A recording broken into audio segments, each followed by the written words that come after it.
with Phil stumbling drunkenly out of his bed, preparing in his head all the things he's wanted to be said. 90 minutes with Phil to fill with so much time to kill, he promised chill, but all he does instead is beg and shill. The stream's online and straight away begins to wane, but all is fine as long as Chasman 9 doesn't step out of line. His content's immature for all to enjoy, fresh when you're, but I feel sure he ran through to feel so insecure. The money earned from yesterday was withdrawn and long gone, as Phil's spending impulse is always set to stay on. His supports is also slow and stays so low and fails to grow. You never know, the show may turn into an easy bingo. Most victims across the board we charge the war because the score can't be ignored. Just how much DSP makes us all feel so bored. To help us fight or sleep and try to keep alert to watch a creep, we play bingo while Phil will bitch on why is she but also cheap. While DSP is chasing green, we're seeing green across our screen as Phil's routine predictability rivals our soul machine. He's Norton burping leaning ban. It matters not if Andrew fan his chatters can't see if others make him feel less of a man. Takes a drink and slaps his leg before launching into a bike, pretending there for bills when truth is there to buy a wrestling JPEG. Talks about his shitty life with Clawless Cat and fatty wife and all his strife while forgetting that tits done well and they were right. With drama he will react, but as an actor it's a fact as he rehearsed to be exact in how he felt he was attacked. 3 streams nearly over and a win is in sight, with little white despite Phil's delight that tits were not light. We'll say alright, it is okay, and now it's time for Phil to play, but first he'll say that tits will help from being off the other day, and with those words we win again. It's never if but always when the game is won, and thanks to that we made it to the very end.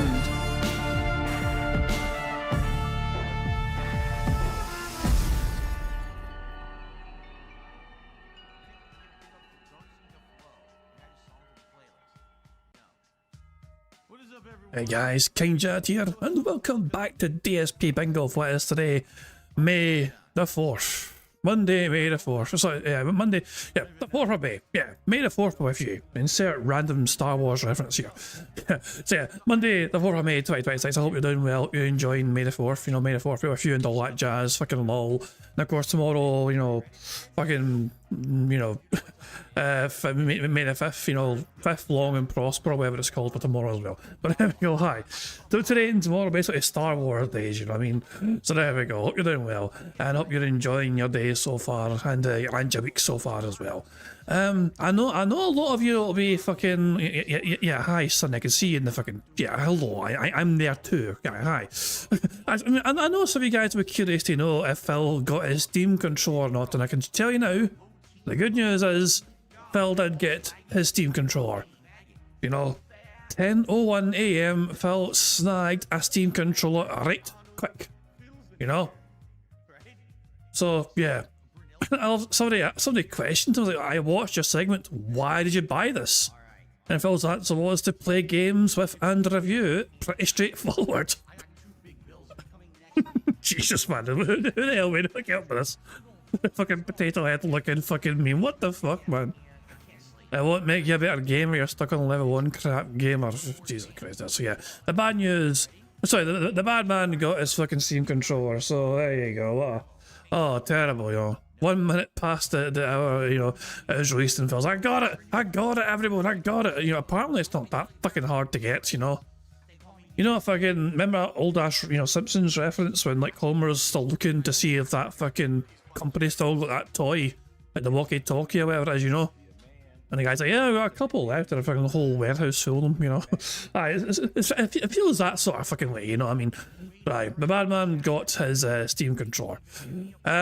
Speaking of the bad man, this meme popped off from Nerbrew.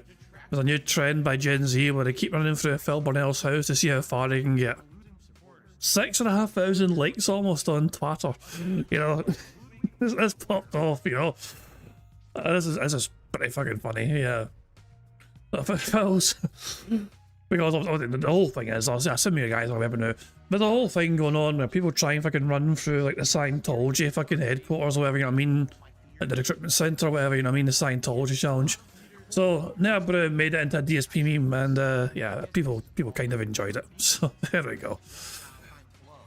There's some things to cover. Okay, so there was an interview that took place between somebody called QQ and a DSP fan called Ever Cowboy Fan. We know who Ever Cowboy Fan is, you know, see him regularly in Phil's stream chat. And this is a snippet from that interview. That being said, clip to you, so if every interview it becomes clearer, DSP's fan base is made up of people that are extremely susceptible to manipulation, which makes sense because who in the right mind would sit through that much begging? That's why even as the view counts go down, goals are still hit. This is a little snippet from the interview. Some people would say that in a way that is like manipulative Phil to do that, because he can easily glance over his YouTube chat. It doesn't go like too fast, so he can see comments.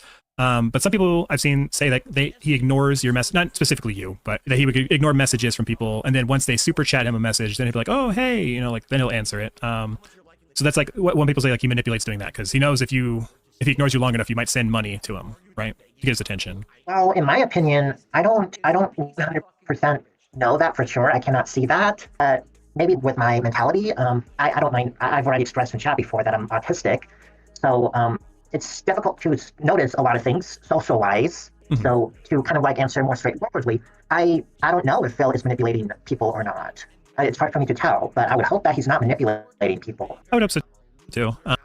So that's a small snippet from that. You know, I mean, I watched the whole thing on so I mean, it's on YouTube. You know, I mean, I will share a link to you. Right everyone. Now. Shush.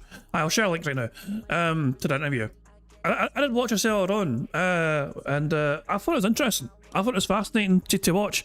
And yeah, I thought it was a whole lot, which, I mean, it's definitely worth a watch, worth a listen to.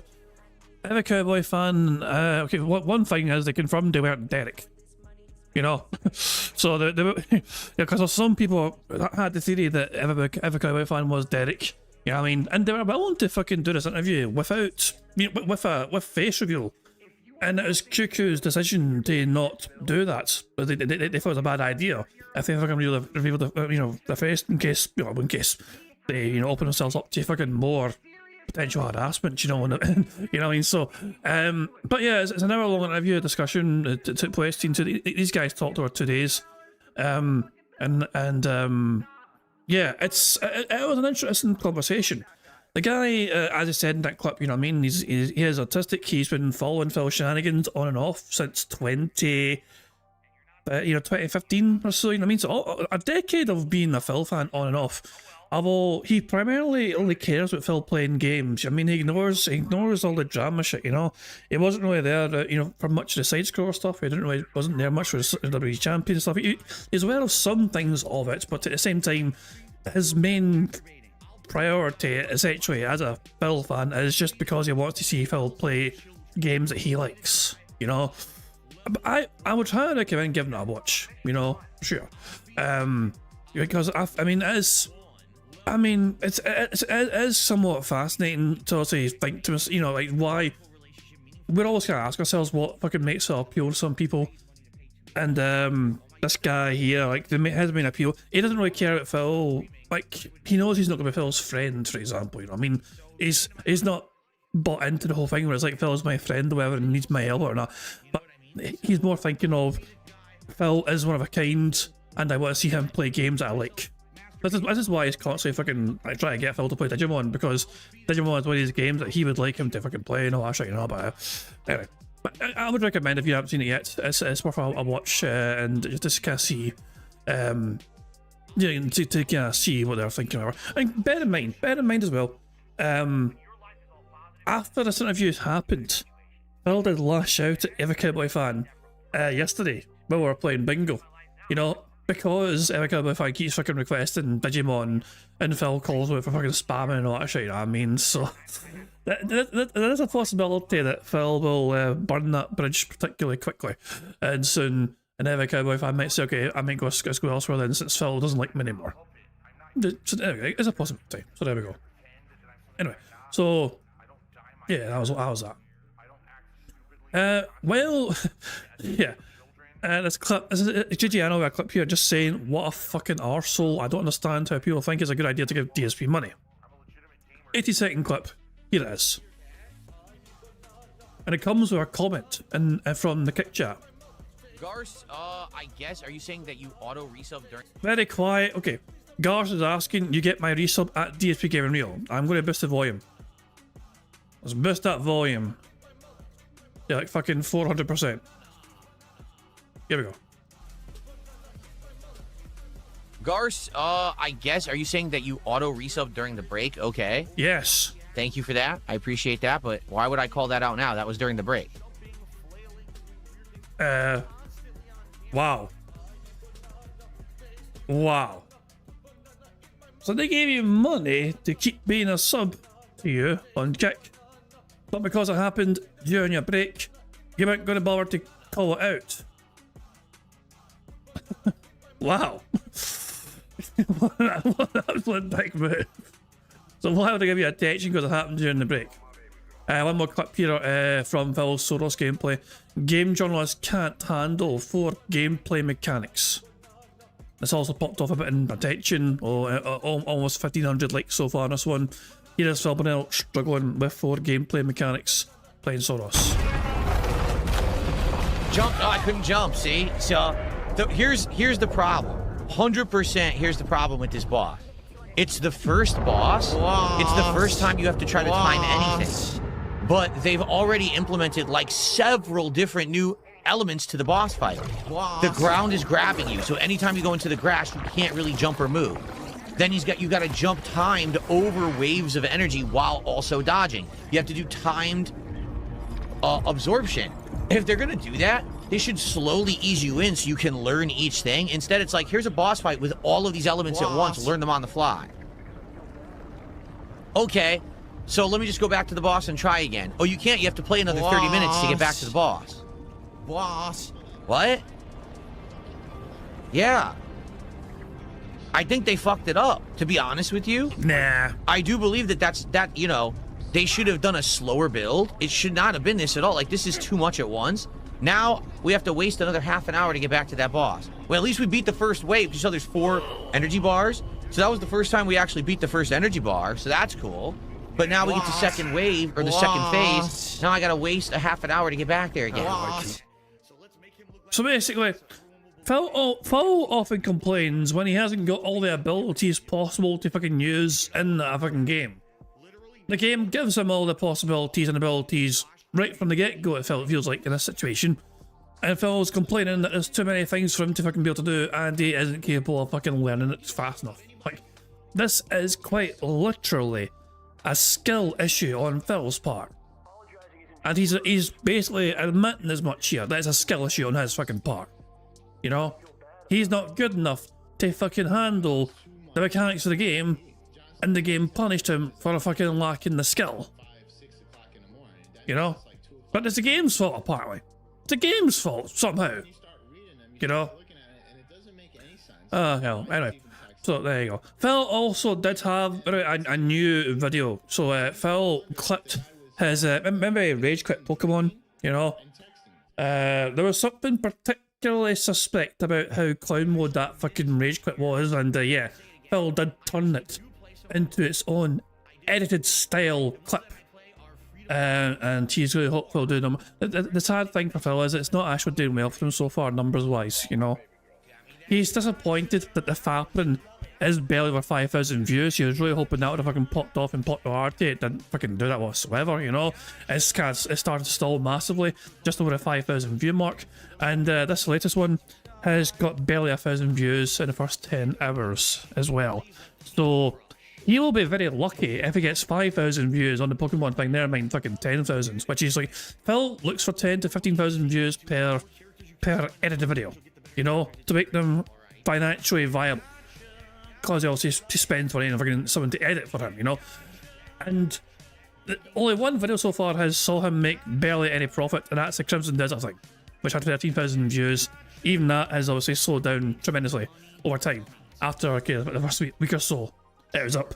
So yeah, he's not going to be pleased that these latest couple of offerings to his channel with the edited style content has not yielded a whole lot of returning views in the grand scheme of things. Alex is saying he either updated the title or using YouTube feature. My title's a lot more meme. What's your title saying? It's just also it's about the new one.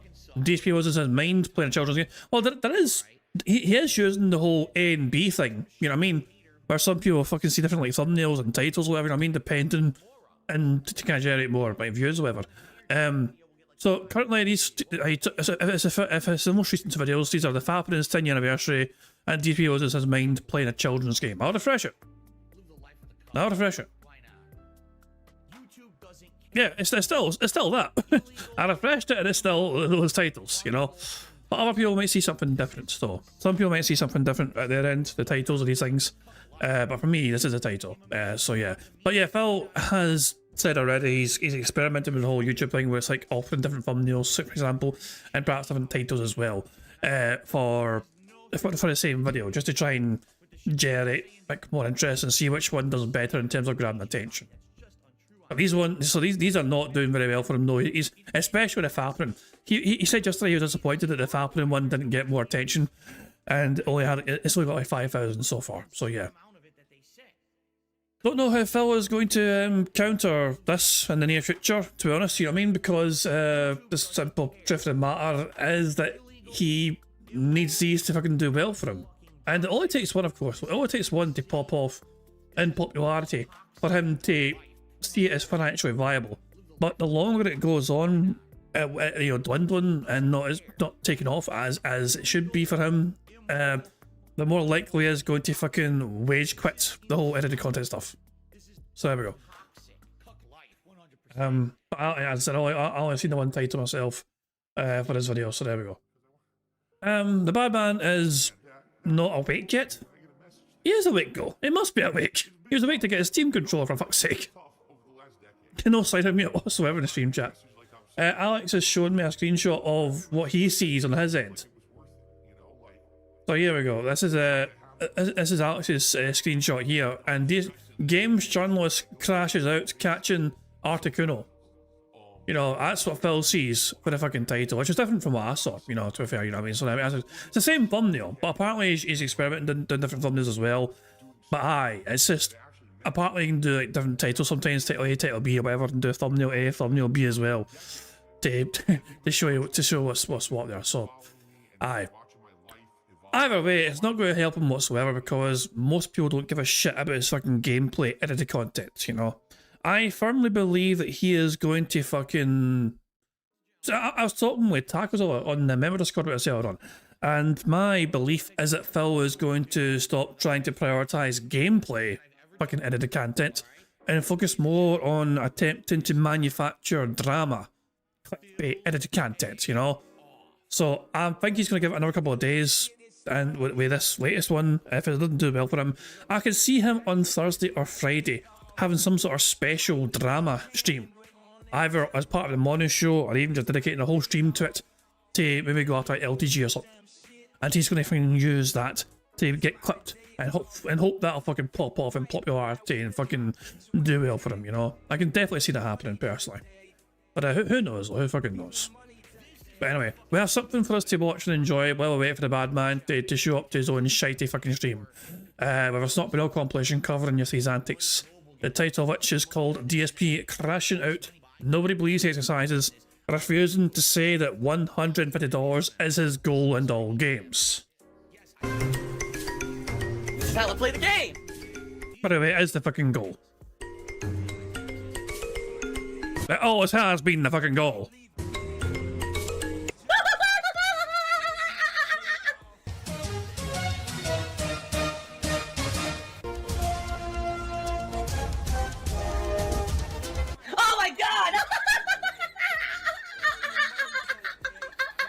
I have to warn everyone.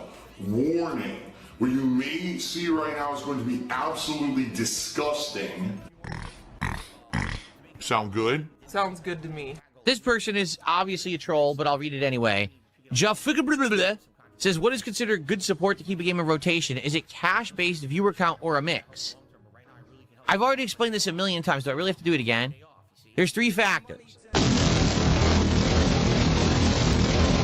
Attendance, engagement, support. Attendance means just the raw amount of people who show up, whether it's on YouTube, Kick, or a combination of the two. Engagement is how many people that are actually on the stream care about what's going on the stream and are actively talking and engaging with me and being a part of the fun, rather than say you're there but you're completely disengaged and not paying attention and you think that the game is boring or whatever. And support is pretty straightforward. The amount of people who actually support the stream with contributions, whether that be, you know, memberships or super chats on the YouTube side, kicks or subs on the Kick side, or tips via PayPal. All right. There is not one actual method of success. It's actually a combination of all 3. Because ultimately, the best playthroughs are going to have a lot of people watching, a lot of people talking about them, and also a lot of people supporting. That's what you want. The thing is, you can't always get that. Particularly what I've noticed is for particular kinds of games, I'm just never going to get a lot of viewers, but I might get a smaller, more engaged group that really like the game and will support it. Then there might be games where I just get a giant amount of viewers, but sadly, we just don't get a lot of support for it. So there's kind of this mix that you have to try to find the balance of. You know what I'm saying? So there you go.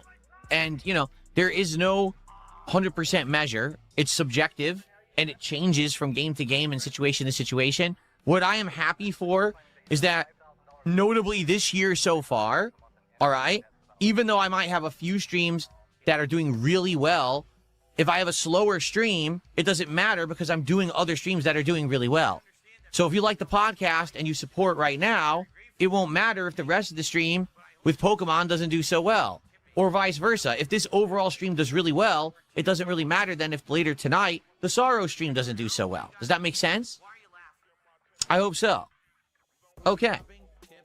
Can sit there on his pile of money that he gets from mentally deficient people. Here are the Sorrows videos so far. Part 1, 1,500 views. Part 2, 600 views. Part 3, 700 views. He is desperate to fucking quit this game, by the way. You know, he is desperate for some justification to drop this fucking game. It's clear. It's like every time he plays it, it's like he's fucking hinting at his audience to give him a fucking reason to fucking stop playing the game. That's in 3 days, because I put this out on Thursday, okay? For the record, every single game that I've played recently has outperformed this. Pragmata has, Mouse PI for Hire has, Pokemon definitely has. Like, those playthroughs are doing much better. For this to be a brand new game and to be bringing in such little attention. Can't you fucking say that, in my opinion, when you fucking literally have like things like Mouse PI on the screen only getting 300 odd views? You know? This is getting double the fucking views, Phil. You know? And you're not showing the views for the Pragmata stuff down below, you know what I mean? But you can't really fucking say that. That's deceitful. Basically means no one really cares about the game and no one even knew that it existed. My editor makes these for me, okay? Who and fucking cares? Here they all are. This is literally every highlight video from the last 3 weeks. If I'm constantly working on these and then they're not doing anything for me, then it's probably not worth the investment. All right? So I'm working. You can see I'm working on it, right? I don't think Phil is spending $30 or $50 per edited video. I don't think it's that much. I think it's more likely it's maybe, I mean, 30 at maximum. 30 at the absolute max. He's definitely not spending 50 per video. There's no way.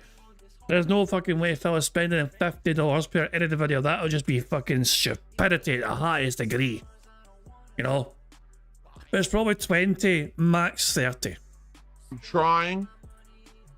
trying to make this kind of content. I'm trying to have stuff, you know, grow, if possible, in the ways that I've been recommended all these years. People have said, do this kind of content. I'm working on it, right? I am. Please watch these videos, engage them, share them with others, let people know DSP is doing this kind of video now. The more people that engage with these videos, this will help the channel grow. I mean, obviously the videos on DSP Gaming don't do great anymore, and there's nothing I can really do about that. I know that YouTube is a sinking ship. There's no way I could get DSP Gaming to grow. It's done. Even if I were to change the formula of what I do on DSP Gaming to be longer videos, edited videos, nothing's gonna work. So I had a very small dumbbell in the house, like 15 pounds, tiny dumbbell. I'm just gonna start working out with this thing just to get my body working. And the motivation was, I want to get myself physically active again so I don't feel like a piece of crap. And within a couple of weeks, 2-3 weeks of working out just with this 15-pound weight, I started feeling much better, and I'd already basically did as much as I could with the weight. I was already done with it. Like, I need something better. So I went right on Amazon. I ordered an adjustable dumbbell set, right? I started doing basic exercises with that. Within a week or two of doing that, I realized I can't just do it like this. I need a bench to actually do the exercises properly. So then I bought the bench. And so the initial motivation was there, okay? But I will say this. After 4 months of doing it or so, the motivation, around Christmas time, I would say, the motivation started to dwindle.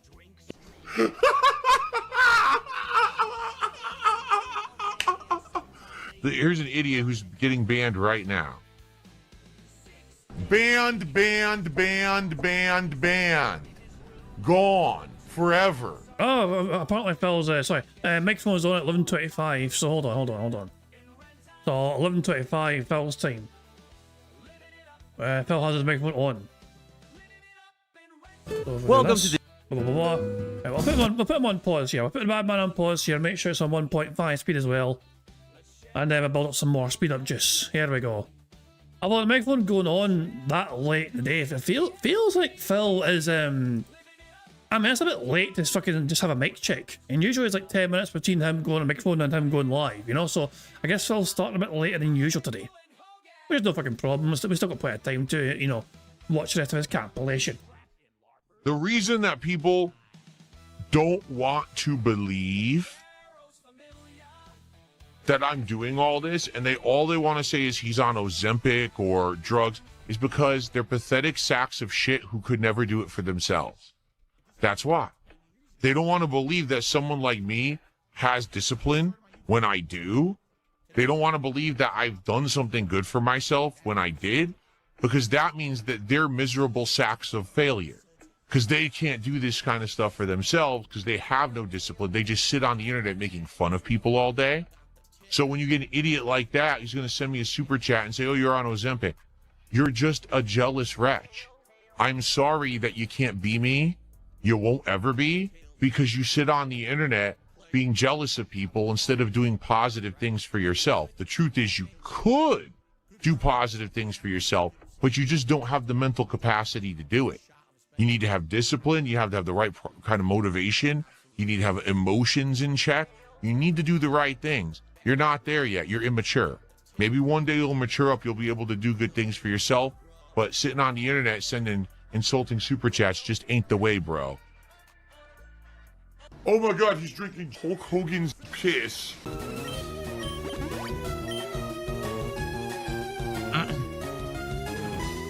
Here comes the clown mode. How does it still have moves? It should be running out of moves by now.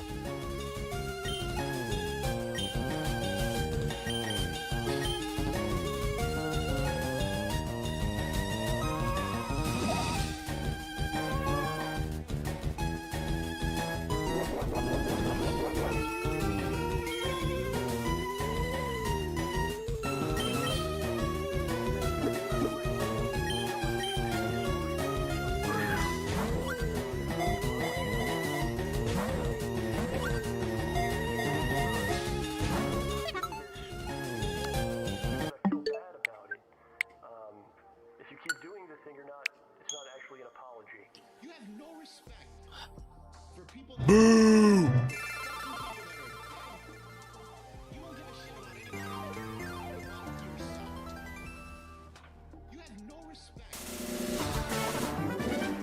I tried,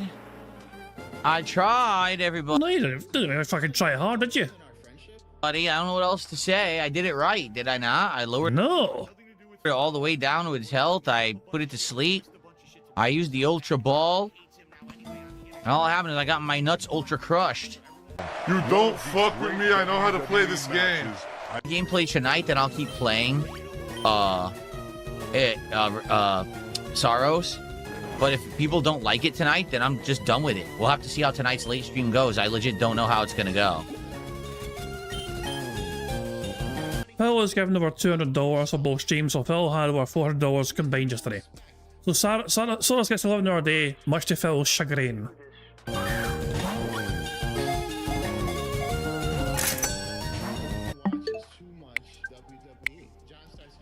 Stalking Tiger, thank you for $1. I appreciate it. So guys, we just wasted 50 minutes of my stream today. I'm not wasting any more.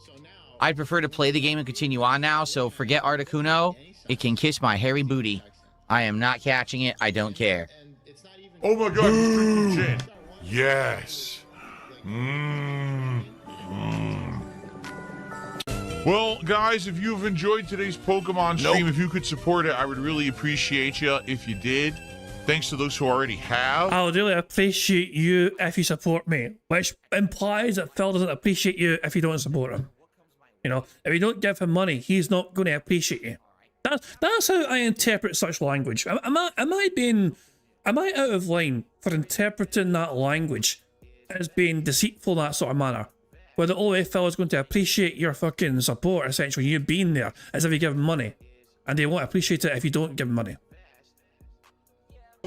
Some more support would be great. Typically, my Pokemon streams are some of the best that I do all week. So it would be great to get some support right now if we could get some. I'm sorry that we didn't catch Articuno. I'm trying my best. Really, I am. How about we get some support on Kick other than the one sub from Lance Catamaran that came in before the podcast started today? Can anyone on Kick actually contribute to my content today besides Lance? That would be nice. Just saying. Here it comes. We got it. We got it. We got it. Ah!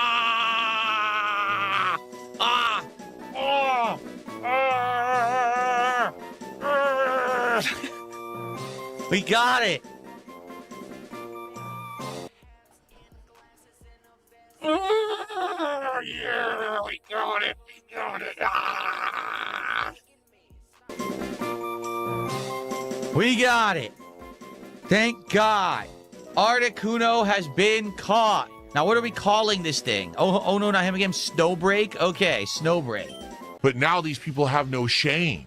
They have absolutely no morals, no values. It's get over by any means necessary, because I never intended to have a legit presence anyway. I'm just a clown. 20 memberships is amazing. Thank you, Joseph. I've never run into this thing before. What is it, a money creature? Yeah, look, it's a money creature. It just throws money around. What the hell was that? So I don't know what's going to happen tonight with Saros. I'm going to give it a second stream here. When we played it on Thursday, I think everyone was curious what it was. Then we played it, and everyone's like, it's just Returnal again, which it is. It actually is exactly the same as Returnal with a few minor improvements, but it's still Returnal. It's like Returnal Part 2. I don't know if you guys are going to like it or not. So we're going to try it again tonight and see if it works, and if it does, great. And if not, then we'll probably move on, okay? Phil's blowing his money on DoorDash. Phil's blowing his money on mobile games. Phil's blowing his money on gin. That's where my money goes every fucking month. Now I know 5 more games to sink all my money into. Yeah, I'm gonna do some pulls tonight, baby. I'm excited. There's still this back here. And it's still in the back of my neck, the back of my head, the back of my mind, and it's always telling me it's WWE Champions time. I love it. I love it. Well, fucking I'll love it. Great stuff indeed. It is time for us now to focus on the bingo side of things, alright? So here we fucking go. We're going to need a random number from you guys in chat to generate today's bingo card, so make sure it's a fucking good number to help us hopefully on our way to a robust full house on the bingo card today. The very first number in chat I saw was from Foxware Fox, who said 200. An interesting number. 200, here we go. And we have free spaces carried over from yesterday's stream as well, by the way, so there we go, get some of these. We already have free spaces carried over. So we need Phil to say and do the following on today's bingo stream.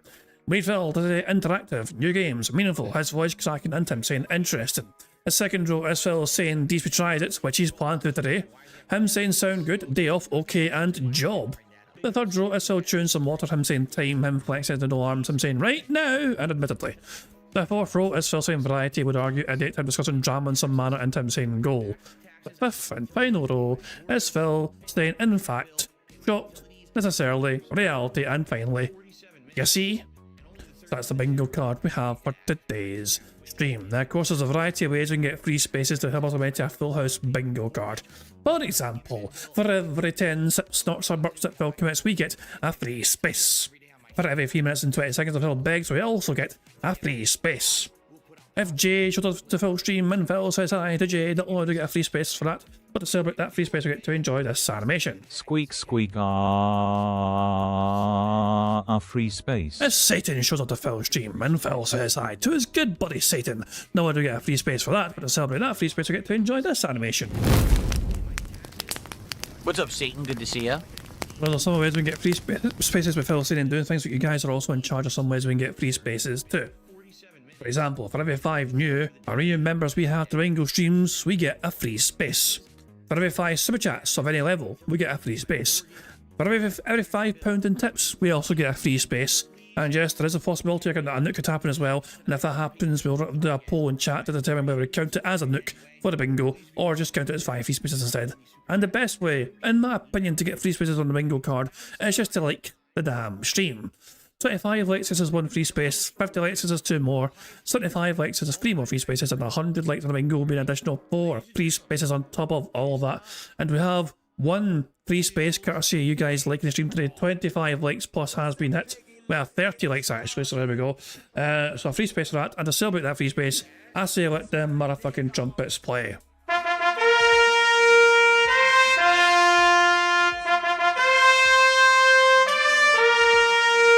One more time!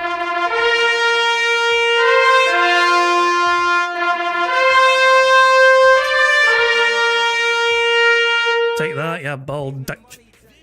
So there we go. So those are the ways to get free spaces. You guys are in charge of some ways to get free spaces, but the rest of it is controlled by Phil and his bizarre body functions, as well as him begging like the little bitch that he is. So there we go. Before I crack on with the usual spiel I got, you know, as I see Zarok in the chat there, I have something to say today in the Netherlands. Today is an important day. It's Remembrance of the Dead for World War II, and tomorrow there is a party for the Freed Aki. So yeah, so it's like a Remembrance Day in the Netherlands. So the 4th of May for the Dutch is a Remembrance Day. I didn't realise the 4th of May was the Dutch's version of Remembrance Day. That's interesting. Also in the UK, it's usually November, 11th November. You know, what I mean, that's sort of it's usually that kind of day we have for Remembrance Day in the UK anyway. But I guess different countries, different nations will have their own iterations and variants of when their own Remembrance Days are. For you know, for the fallen, for the war and all that stuff. You know what I mean? So there you go. Well, hopefully, you know, you got to. Hopefully people are able to come together then in the Netherlands, you know what I mean, and also commemorate those and pay respect to those who fell, you know what I mean, so there we go. Good stuff indeed.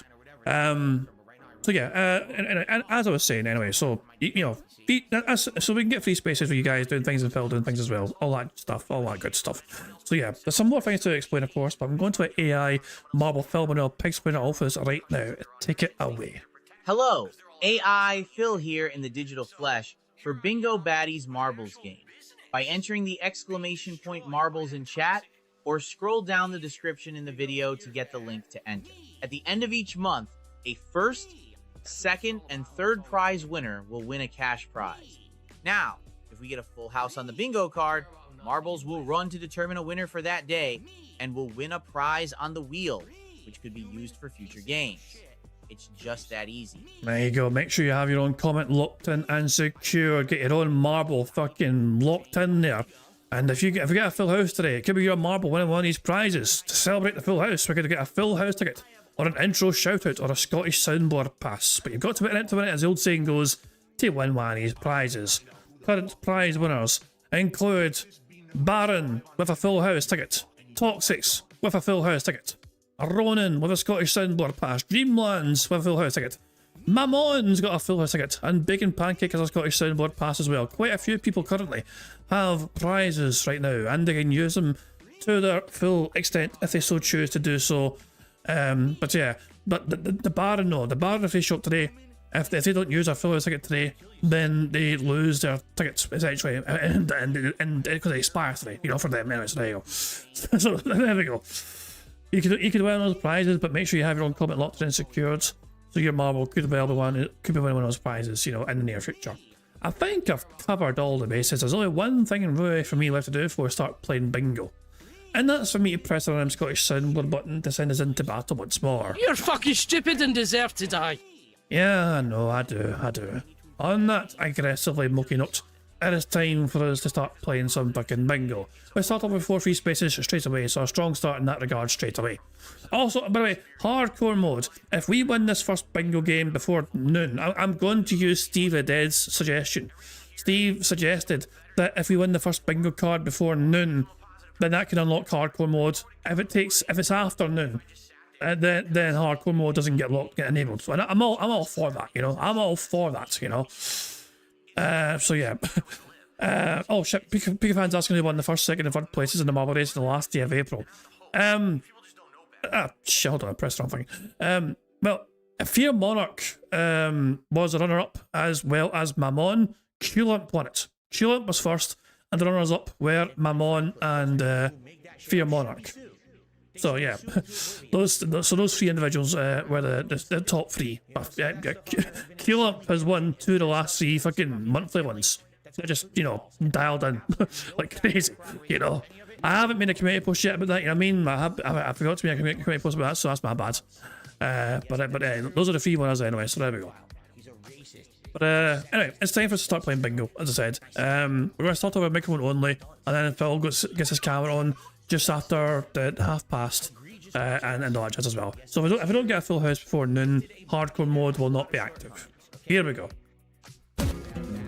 Hey everybody, good morning.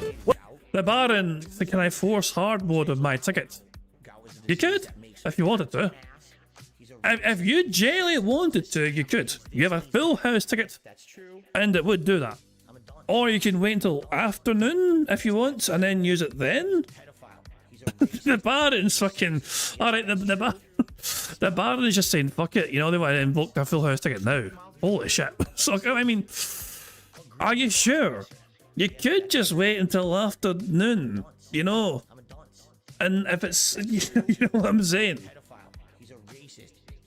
I mean, well, there we go. Just shrug. Just shrug. If you want to use it now, we can use it now. You know what I mean? Technically, I've won bingo straight away, right from the fucking get-go, before Phil's even uttered a fucking word. If you want to use your full house ticket right now, yeah, that was yours to use if you wanted to. So there we go. I mean, technically, I've won. So, yeah, that's the first card done. So that's the first card done. Let's take this. Let's light up. Burgers everywhere. There we go. House? Oh boy, how exciting. Anyway. Jesus fucking Christ, man. Wait, so that means I can't use the 3 spaces. The 3 spaces that we've got today will carry over for tomorrow.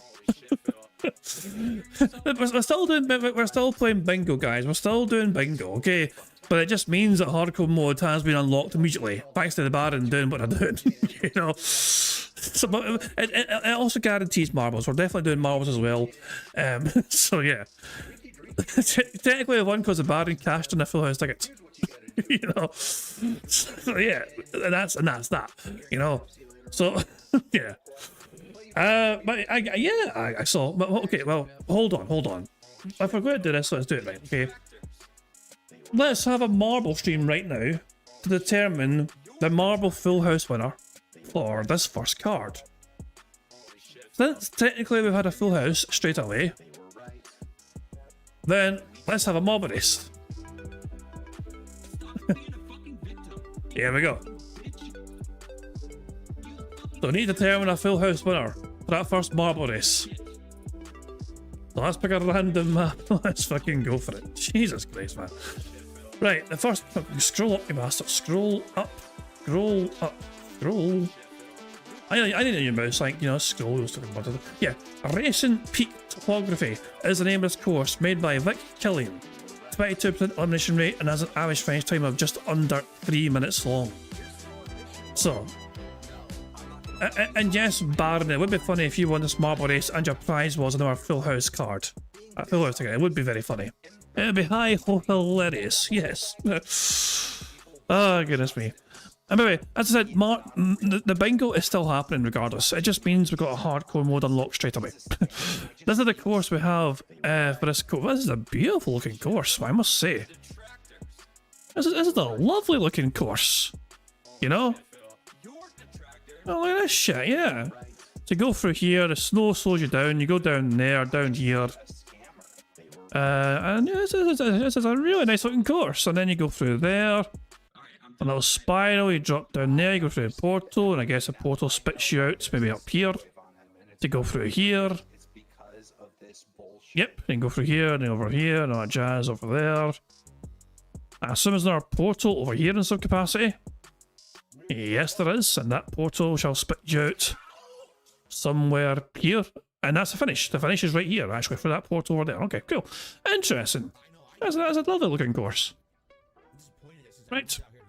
Let's start and see how we're all going to fucking do. Let's go. Here we go. At time, go.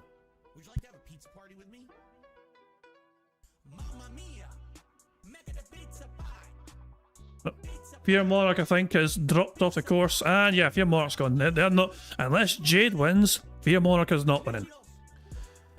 N Mal is asking what is hard mode.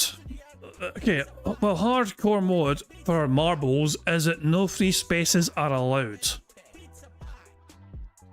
Free spaces are forbidden in hardcore mode. You cannot use free spaces. You can still earn free spaces, but they're not eligible for that card. They can carry over, though, to a future bingo card.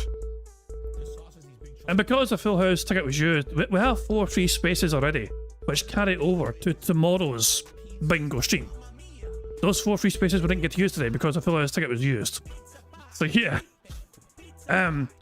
But in hardcore mode, the only way to earn more free spaces is basically with you guys doing things. Like, because we don't track, there is no snort, begs, or burps counter. There is no beg counter either. So we don't really track that. You know? Well, nice little bounce there. The only way, you know, but we do carry things, we do count things like fucking likes and all that shit, you know what I mean? But that'll carry over to the future bingo streams as well. Oh, Ludwig jumped too high and they're over. Ludwig was looking so strong there. And other marbles can take over Zarnok. Zarnok just fucking charged themselves fucking forward into lead here. So Zarnok kind of darkness. This looks like it's Zarnok's to lose here. Thomas trying to capture the Zarnok, but Zarnok has got a good health. Princess coming out of nowhere like a bat out of hell. And there's Princey and Tom's down the lead here. A compelling freeway tussle here. Tom going one way, Princey going another way. Who is going to fucking come out on top here? Princey's been slowed down massively. Tom has taken full advantage. Zarnok as well is caught in the middle. And Tom, I think, is moments away from victory if they can get through here quickly. Tom's going to win. Tom is going to win. They have indeed won. Their marble was through the portal and Tom's marble is victorious there. Well done to Tom. They won the full house prize. They won the marble race for today. You know, so there we go. Well, Bill in 2nd place, Red Josh in 3rd, Sideways Welshman in 4th, Princey 5th, Avalanche 6th, Mercer 7th, Native Mamba in 8th, Coolump 9th, and Gibbo in 10th place. And everyone else is just popping through the finish line right now. So there we go. Some marbles didn't make it, some marbles have made it just there, so there we go. Jesus. Hey, that's a lie. I finished today for me. My marble fucking finished. And just like the last few marbles are coming across now, you're just waiting for these ones to finish. And that'll be the end of things there. The Baron's marble is in a huff over here. The Baron's marble is not pleased they didn't fucking win today. They've acted themselves in the fucking corner. Well done to Tom. Their marble was victorious. They won quite comfortably by 10 whole seconds. They fucking won. So well done to them. And everyone else finished here. Who else? Moki was fucking 22nd. Zarnok, you were 23rd. Fox, you were 31st. Who else? You know, there's all your other marbles there. That was 44th place. Sunny, you ended up in fucking... Where was Sunny? Sunny was... I thought... Where was he? Sunny definitely finished. Yeah, you were 38th, Sunny. Yeah, there you go. And the last marble to finish was Kyle Denson. Kyle Denson's marble and managed to finish. Jade didn't finish. Well done. Kyle actually fucking done better than Jade for once. There you go. You know... The student does not surpass the teacher on this occasion. So there you go, well done Kyle. You done better than Jade, barely. But well done to Tom, their marble was victorious. So they were the winning marble. You weren't really in the top 10, Sonny. You were close to the finish, if that makes sense. The finish line was kind of halfway over the course. At one point in time, you were very close to the finish, and so at one point in time you were in the top 10 in terms of how close you were to finish. You know, but because the finish line was like on the halfway mark because of that portal, then that's why it looked like your top 10 when you really weren't. If that makes sense. Yeah. All I know is that Tom won. Tom won, the marble was first, and they get to spin the wheel and they get to win one of these prizes. So there we go. Tom has won a full house ticket. Jesus, another one. There we go. One gets used, another gets replaced. Tom has won a full ticket. Well done to them. And that will, of course, expire for them after the 11th of May. So they're going to have a week to use it effectively. So there we go. Well done to Tom. And the prize, if they so choose to use it, is a full house ticket. So we do have quite a few marble race winners and all that jazz. Right. Well, we're going to need to fucking make a new card for the old hardcore mode, you know? So, yeah, hold on. First of all, first things first, let's unlock hardcore mode. There we go, unlock hardcore mode. So, and that also, hardcore mode is done on a 3x3 card. So let me quickly amend the bingo card so it's 3x3. Because obviously hardcore mode is tough, you know, no free spaces whatsoever. So we'll have a 3x3 card instead. You know?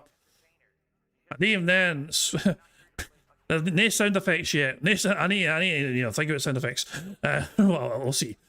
So, so it's a 3x3 card.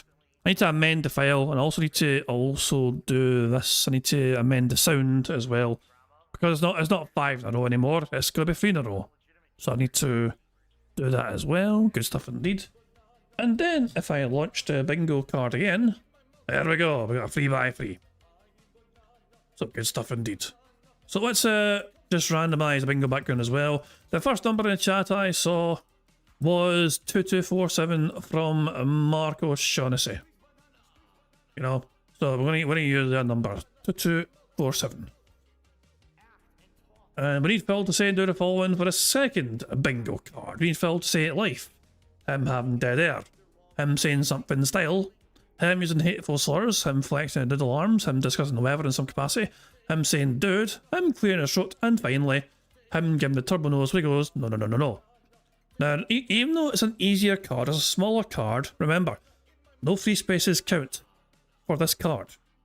If we want to win this bingo card, this second bingo card, we're going to need Phil to actually say and do all these things with no helping hand whatsoever.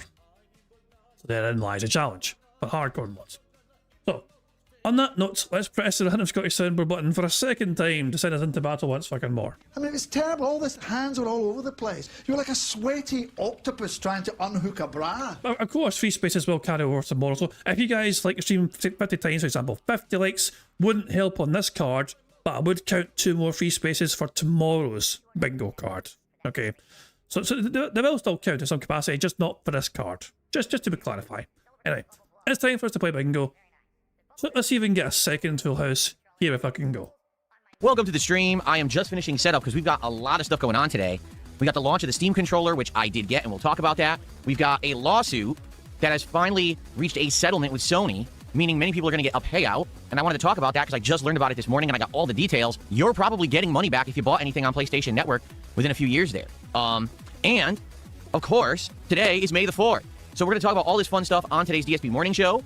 And then it's time for the conclusion of Dragon Quest VII Reimagined and DSP Tries It of the Mandalorian and Grogu meal from Burger King. So we got a ton of stuff going on. That's what I've been busy doing. I'm like juggling a million things, getting everything set up for you guys, okay? So, if you could give me just one more moment to finish setup, and then we will come on back and begin here with an awesome DSP Morning Show, if that's okay with you. All right, guys, thank you. And I shall return in just a moment, and we'll get the show on the road. See you in just a sec. Pile of pish. And so we just fast forward to 11:53 when he goes like live on camera. Hey, what the fuck is he wearing? Oh, why? Why do I have to fucking see the chest here? That's just nasty. Oh, for God's sake. He's like some hateful version of Rab C. Good morning, everyone. Welcome to the DSP Morning Show for Monday, the 4th of May. May the 4th? I think something happens on May the 4th. What do you guys think? 2026, how y'all doing? Welcome to the show. I hope that you're all doing well. I am in the midst of a heat wave. That is right. It is incredibly hot here in Washington State today. We have 80+ degree weather, so I have the air conditioners that I have installed pumping, although I don't have all my air conditioners installed yet because it's May. You know, like you wouldn't think, oh, you need your whole house wired with AC so early when you live in the Pacific Northwest, but let me tell you, it's sweltering today. So I've got everything cooled down indoors, which is good. And today we've got a loaded show. We've got a ton of stuff to talk about today. Number one, it's May the 4th, which means, of course, happy Star Wars Day to everyone out there who likes Star Wars. We actually will be celebrating Star Wars Day today as a result of an interesting episode of DSP Tries It. Today, is the launch of the Mandalorian and Grogu special meal combo at Burger King, including a new Whopper, a new kind of chicken fries, a new kind of cheesy potato bites, a new shake, and collector's edition packaging with an actual special cup as well. Pretty interesting. You know what the funny part is? I don't even know what I'm getting to drink, because when you order this special meal, they don't let you select a drink. I'm serious. So I have no idea what I'm getting. It just says, oh, special cup. Maybe the cup will come empty and you get no drink. I guess it doesn't matter because I'm probably just going to drink water anyway. But yeah. So anyway, yeah, it's going to be an exciting episode of DSP Tries It later today on this very stream to celebrate May the 4th. But in addition to that, we got a whole bunch of other stuff going on today. All right, first of all, the Steam controller released. And I am happy to report I got one, and I'm going to tell you how I did it, because it sold out in less than 30 minutes. And now you can't get it anymore, which was what everyone kind of expected was going to happen. So basically, I pre-prepared for this, and I'll tell you exactly how it all went down, because I can't wait to try it. I pre-prepared for this. You woke up on time to order it. It's like, there's not some special fucking thing you did, other than just fucking wake up in time and order the fucking thing. Like, you can't try and make it sound more interesting than that, Phil.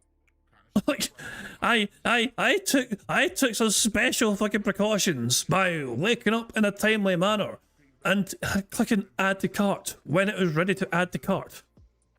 Try this thing out, unbox it, review it, and tell you all about it when it arrives. Now, when's it arriving? Don't know yet. I'm waiting for them to send confirmation on when this thing gets packaged and shipped, and I'll let you know when we know that, okay? So, that's good news, and we're going to talk about that. In addition, we have a big news story today that I want to cover. So, you may not be aware of this, but there is a lawsuit that the state of California has, issued against Sony and the PlayStation Network for price gouging and market control. We have been talking for many years about the fact that it seems that the digital marketplace on PlayStation has some really weird pricing that seems to go up and down and all over the place, and it doesn't make sense. Why is it that a game that's old you can buy physically for $10 on a disc, but they're charging $40 on PlayStation Network digitally? So they got sued. And when they got sued, they decided to settle. As a result of this settlement, a lot of us are getting money, including me and probably you. Anyone who used PlayStation Network between the years of like 2019 to I think 2023 is eligible for a payout. So we're all going to be getting some refunds, which is pretty cool, okay? So we're going to talk about the details of that story today so you know what's going on. And in addition to all of that, we got the conclusion of Dragon Quest VII Reimagined today. Yes, finally today, we're finishing Dragon Quest. It took months and months to get through this game, but we've already beaten the final boss. Was that a flex? I mean, I felt borderline flex there. I'll let you guys decide. Does this count as a flex? Do you know what's going on? And in addition to all of that, we got the conclusion of Dragon Quest VII Reimagined today. Yes. Yeah, because he literally, so he's had his arm in that way there. Finally today. He's intentional. It is intentional as fuck. We're finishing. Look at that shit. Dragon Quest. It took months. Yeah, I'm counting that son of a bitch. Yeah. Burger. That's a fucking flex if ever I fucking saw one.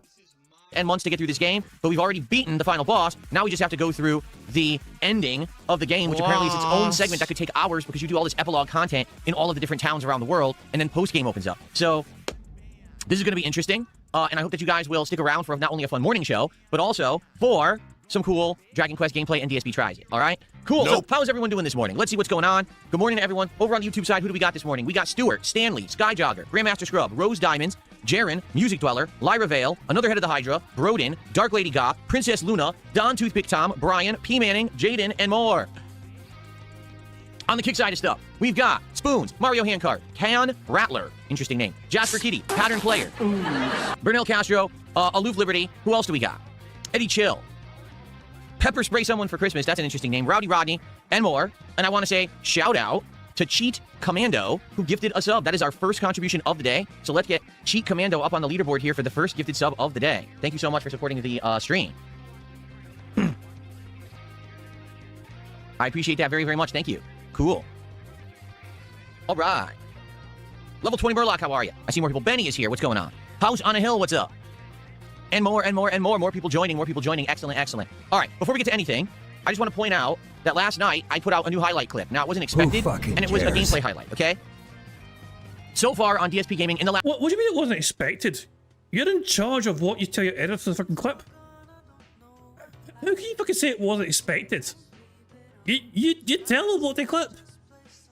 Last month, I put out 3 kinds of highlight videos. Gameplay highlights, game reviews, drama videos. Okay? Out of those 3 types, the gameplay highlights do the worst. Why? Well, I don't know. Maybe because nobody cares about your fucking gameplay. No fucking shit. This is, you know this, Phil. You are very fucking aware of this. But your gameplay is not fucking that popular. And lo and behold, it happened again. You had a gameplay highlight, you fucking, you know, hey, editor, do this for me, please. Here's another 20 bucks or 30 bucks, whatever, you know, clip this. Is ah, sure, no worries. As long as I'm getting paid, I'll clip it for you. And yet, no one fucking cares. No one gives a fucking rat's ass about your fucking shitey Pokemon fucking clip. Maybe because people who want to watch longer, you know, kind of edited montage videos don't care that much about gameplay. I don't know. Maybe the people who care about the gameplay are going to watch the raw streams or videos rather than the gameplay montages. I don't know. I will say this. Usually, when I put out a gameplay montage, it at least gets the eye of a few new people. It gets the channel some engagement, okay? And it gets some comments going and it gets some support going in that regard, the engagement for the channel. So last night, I put out a new highlight video. Who fucking If you haven't cares? seen it yet, here it is.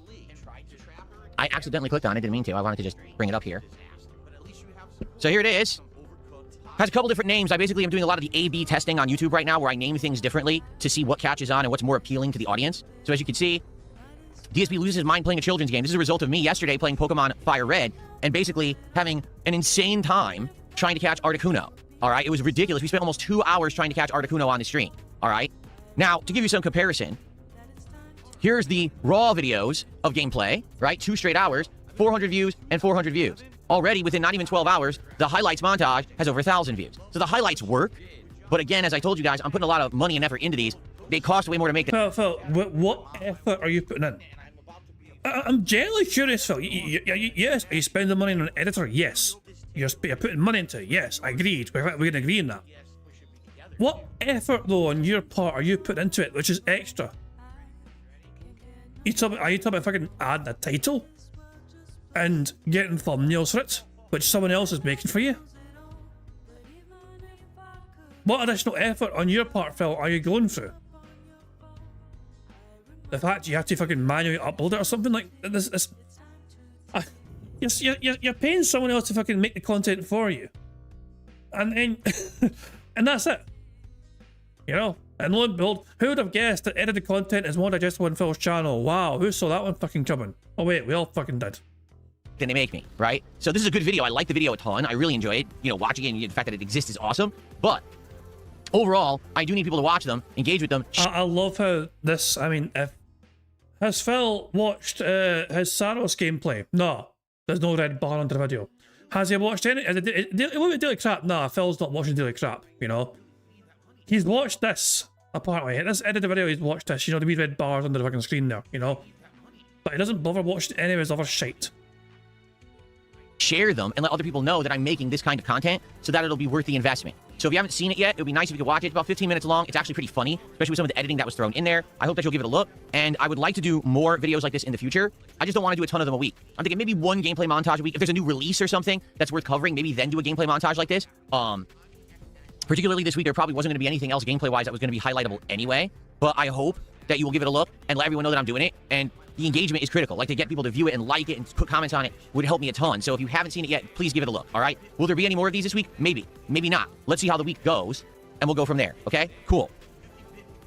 Who fucking cares? Just wanted to throw that out there so that you're aware of it. Now, So, are you going to do some sort of Dragon Quest 7 review when you finish playing the stream?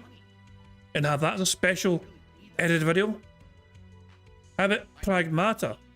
You could do some sort of special edited fucking video for that and review that. You know? let's start off today talking about the Steam controller. So for those who don't know, the Steam controller is a brand new controller made by Valve. It is fully functional with Steam itself. Okay, and it has unique features such as 2 thumb pads that essentially will allow you to scroll around as if you were using a mouse. Okay, it's got rumble. It's got actual gyroscopic controls. It's got some kind of a grip functionality. It's got a whole bunch of features. It's got a long battery life, all right? It's got those Hall effect magnetic joysticks that will never drift. So it's got tons of cool features, okay?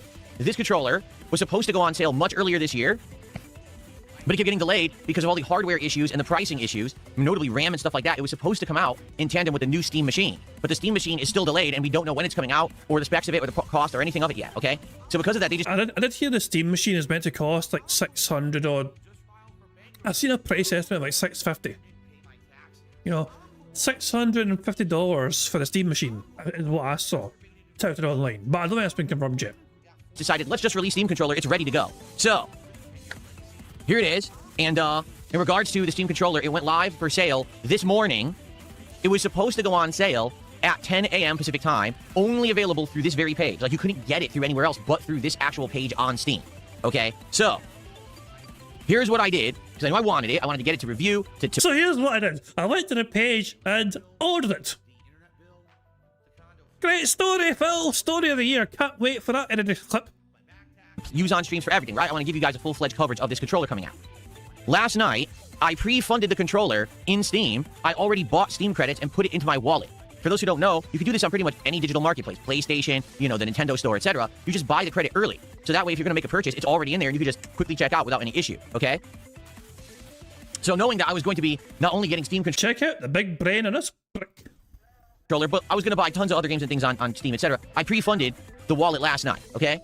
This morning, I started incrementally checking, like every 15 minutes, to see when this thing would go live. I checked at 9 a.m. Nope, it wasn't there yet. I checked... I'll let you make it 9 a.m., you fucking tit. At like 9:15, no. 9:30, no. Then around 9:50 a.m., I kept refreshing the page.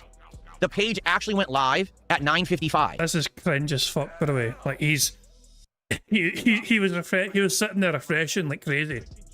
Like a whole hour before it was due to fucking like go live, you know? What? So they actually made it go live 5 minutes early without telling anyone, and I immediately bought it, and it just checked right out. No issue whatsoever, because people didn't know you could buy it yet. So I've got it. Now here's the thing, it doesn't say when it's going to ship yet. It didn't say that at all. So I don't know when I'm getting it. I mean, I was literally the first group to buy it. You would think I'd be getting it as soon as possible of anyone who's going to get it. Fuck you in that order, bitch. I give actually Alex Tribba for the $5 super chat. It says, laugh my fucking arse off. You don't need to buy Steam credits to buy anything. That did nothing for him. He thinks he's done something special. He thinks he's done some sort of fucking 4D chess move here with this fucking move, you know? I was one of the first ones to buy it, so I should get it shipped to me straight away for everyone else. Get the fuck out of here, you fucking weird dick.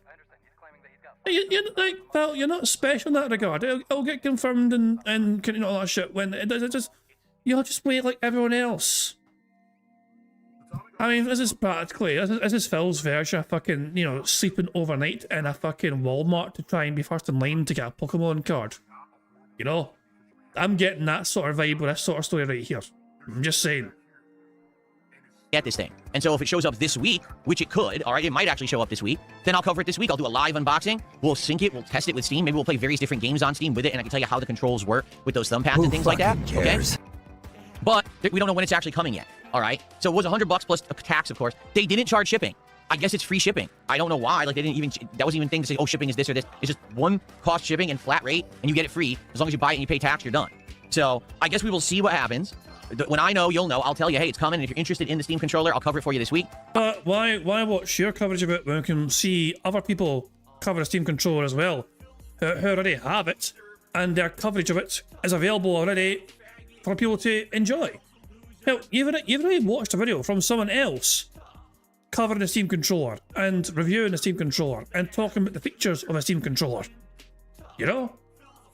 So why should your coverage be any special when there's already coverage out there from others who are more versed in this sort of thing, who are more knowledgeable in this sort of thing? You know? But there's no reason to go to DSP Gaming to see your coverage of Steam controller, because what are you going to say about it, which is so special?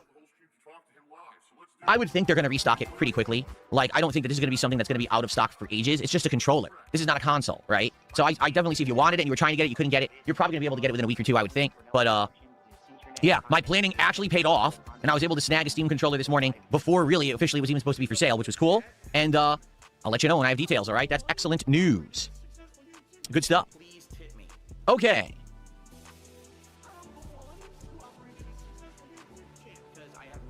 All right. So, by the way, how's everyone doing today? We got more stuff. Oh my God, this is getting stupid now. That's like 3 in a row. Bullshit. Talk about, but I would like to chill with you guys for a little bit, see what's on everyone's mind. If you tag me in the chat, I'll give you a shout out. You know, and answer any questions. We still want to talk about this news story. I still want to talk about yesterday playing Soros and the results of that, because I actually did come to a determination based on yesterday's stream, and more stuff there. Jasper Kitty, hello. How you doing, buddy? Hello. You want to come up here and say hello to everybody? Jasper just walked up. You want to come up here? What are you doing? Nope. He likes the lighting today. It's supposed to be like deep sea lighting today, where it looks like you're underwater, and he actually really likes it. He's like staring at all the lights in the office. Who cares? So do you, Phil. Like, why don't you surround yourself with fucking flashing lights? Because that is what you need. Okay. Here we go. Oh, Jasper, you're knocked over the paper towel, silly. That's okay. That's okay. You want to come up here? Why are there paper towels in your office, you fucking sick freak? Stop fucking masturbating before stream. Come on up. Come on up, buddy. Here he is. Here's the Jasper boy. I look at him trying to monetize his fucking pet. Here we go. I know you guys love to see him when he's in here, and like I said, sometimes when he's in here, he gets excited, he runs up and he wants to play or jump on my lap. Other times he just chills. Like sometimes he just sits on the floor, and I don't even talk to him because he's over there and I don't even see him, you know? Oh no, Jasper can be a picky eater. Like for example, if you get any kind of treats or food that has chunks of meat, he'll lick all the broth and gravy and he'll leave the chunks of meat. He refuses to eat them. Seriously, I don't know why. Ooh, careful, don't slip, buddy. No slipping. Can I say hello to Jasper? Jasper, everyone wants to say hello to you. Everyone loves to see you on camera, Jasper Kitty. He's a good boy. Shut and up, I love bitch! This is cat petting. For those who don't know, yes, cats do like to be scratched on the sides of their face. They have like sensor receptors there, whatever they're called. Is he trying to explain how to pet a fucking cat? He's literally explaining how to pet a fucking cat. Jasper, everyone wants to say hello to you. Everyone loves to see you on camera, Jasper Kitty. He's a good boy. And he loves this. This is cat petting. For those who don't know, yes, cats do like to be scratched on the sides of their face. They have like sensor receptors there, whatever they're called. But they love being pet right here, above their butts, basically, on their hindquarters, their lower back, and they like being tapped like that. This is a kitty pet, basically. Okay? So there you go. James, thank you for thank you for €2. And he says symmetrical controllers are shit. Yeah, you're right. Like, I don't like symmetrical controllers. I like the ones that have the right thumbstick lower and the left thumbstick higher. The Xbox layout, essentially, that's my favorite layout. So that will be something to review when I play with the Steam controller. Is it annoying to have those thumbsticks laid out like that? Like, for example, I'm playing Saros right now, and I have to get used to having the thumbsticks like that again because I almost never play games with the thumbsticks in that alignment. I am with you there, James. That is my preference as well. Ooh, Jasper Kitty. Careful, you're slipping again. No slipping. You can go up on the table. See, he doesn't understand he can go on the desk. I would let him go on the desk. I don't care. Anybody care what this guy thinks? No! You can go on the desk, buddy. If you want to go up on the desk and just hang out up there, you can. I mean, even if he went to the corner over there and laid down, I wouldn't care, but he doesn't like going on the desk. Like he doesn't feel like it's safe for some reason, even though it's super safe. I mean, it's got all this equipment on it. Of course, it can handle the weight. Any updates on Dunsfelter? No. I mean, what updates would there be? Have you seen this debt? Last seen 15 days ago. If found, please contact DSP Gaming because he needs support. I know he does to pay his bills. The update will be when he comes back, you know? I don't talk to Dunsfelter behind the scenes. I think I've spoken to him once or twice ever via email like a year and a half ago when he first wanted to be a moderator. So why are you fucking pretending to care massively where they are if you fucking never talk to them outside of your fucking streams? Like, you don't care. You don't care about them as a human being. Because you didn't, even though they were a fucking moderator of yours, and I assume they're on your fucking staff mod Discord or whatever, you know, you never bothered to even fucking talk to them. Outside of just like, the only time you talk to these fuckers is when you need things or want things done for you and your content and your streams. Like, I find that it is bizarre to me that Phil isolates himself so fucking much and refuses to even fucking talk to his closest fucking companions from a stream perspective, you know what I mean? His moderator team, you know what I mean? He doesn't talk to them and ask them, you know, the questions like, hey guys, how you doing? How's your day going? You enjoy your weekend? There's no signs of any fucking social interaction whatsoever. Why am I actually surprised as DSP? And after I made him a moderator, I've always talked to him through the chat. So yeah, I don't know what's up with him, and he hasn't been around for 2 weeks, and it is what it is, man. Better get used to it because it sounds like he just got busy with life and he's not coming back, at least for now. Pattern player Percy, big ups to your brother on their birthday. There you go. I don't know what Gaming for Hope is. Never heard of it. Can you mod for me, stepson? No. Absolutely not. Under no circumstance could you mod for me. You are a silly guy, man. He wants pets bad today. Oh, God. No. Ghost of Derridge tipped £1. Romance Jasper. Jesus!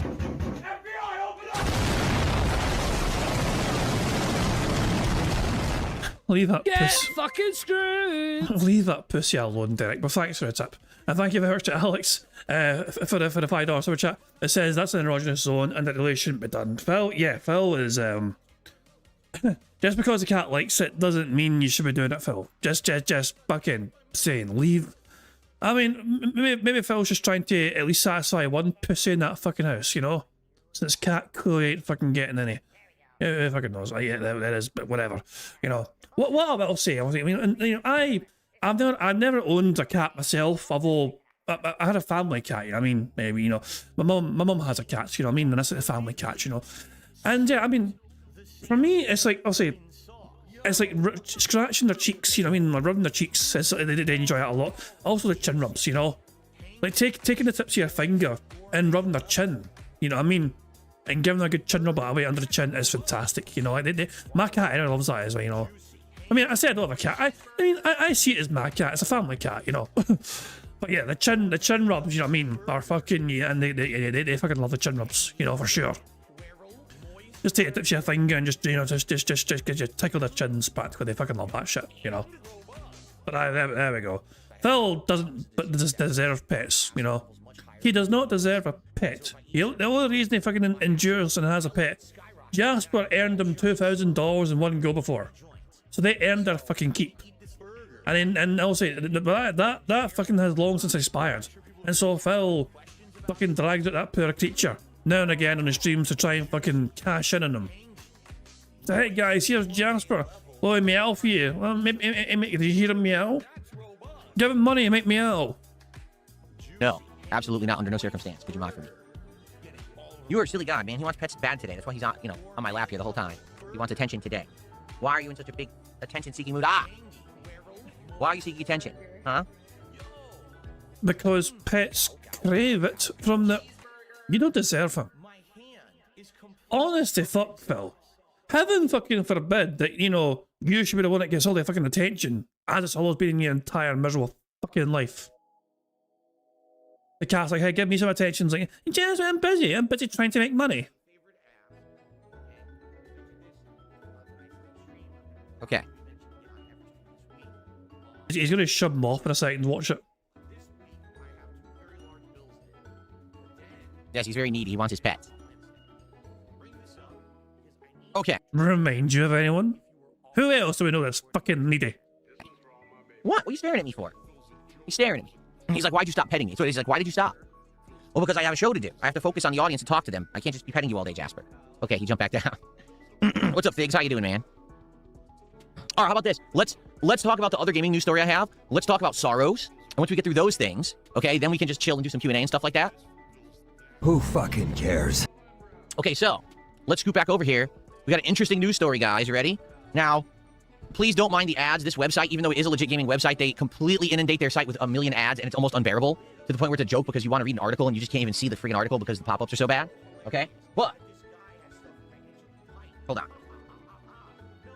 Holy shit, that's a very prominent bald spot you're showing off there, Phil. Okay, what? Wait. Hold on. Jesus Christ! Holy crap! Oh, that's getting fucking really fucking barren back there, Phil. 1 second.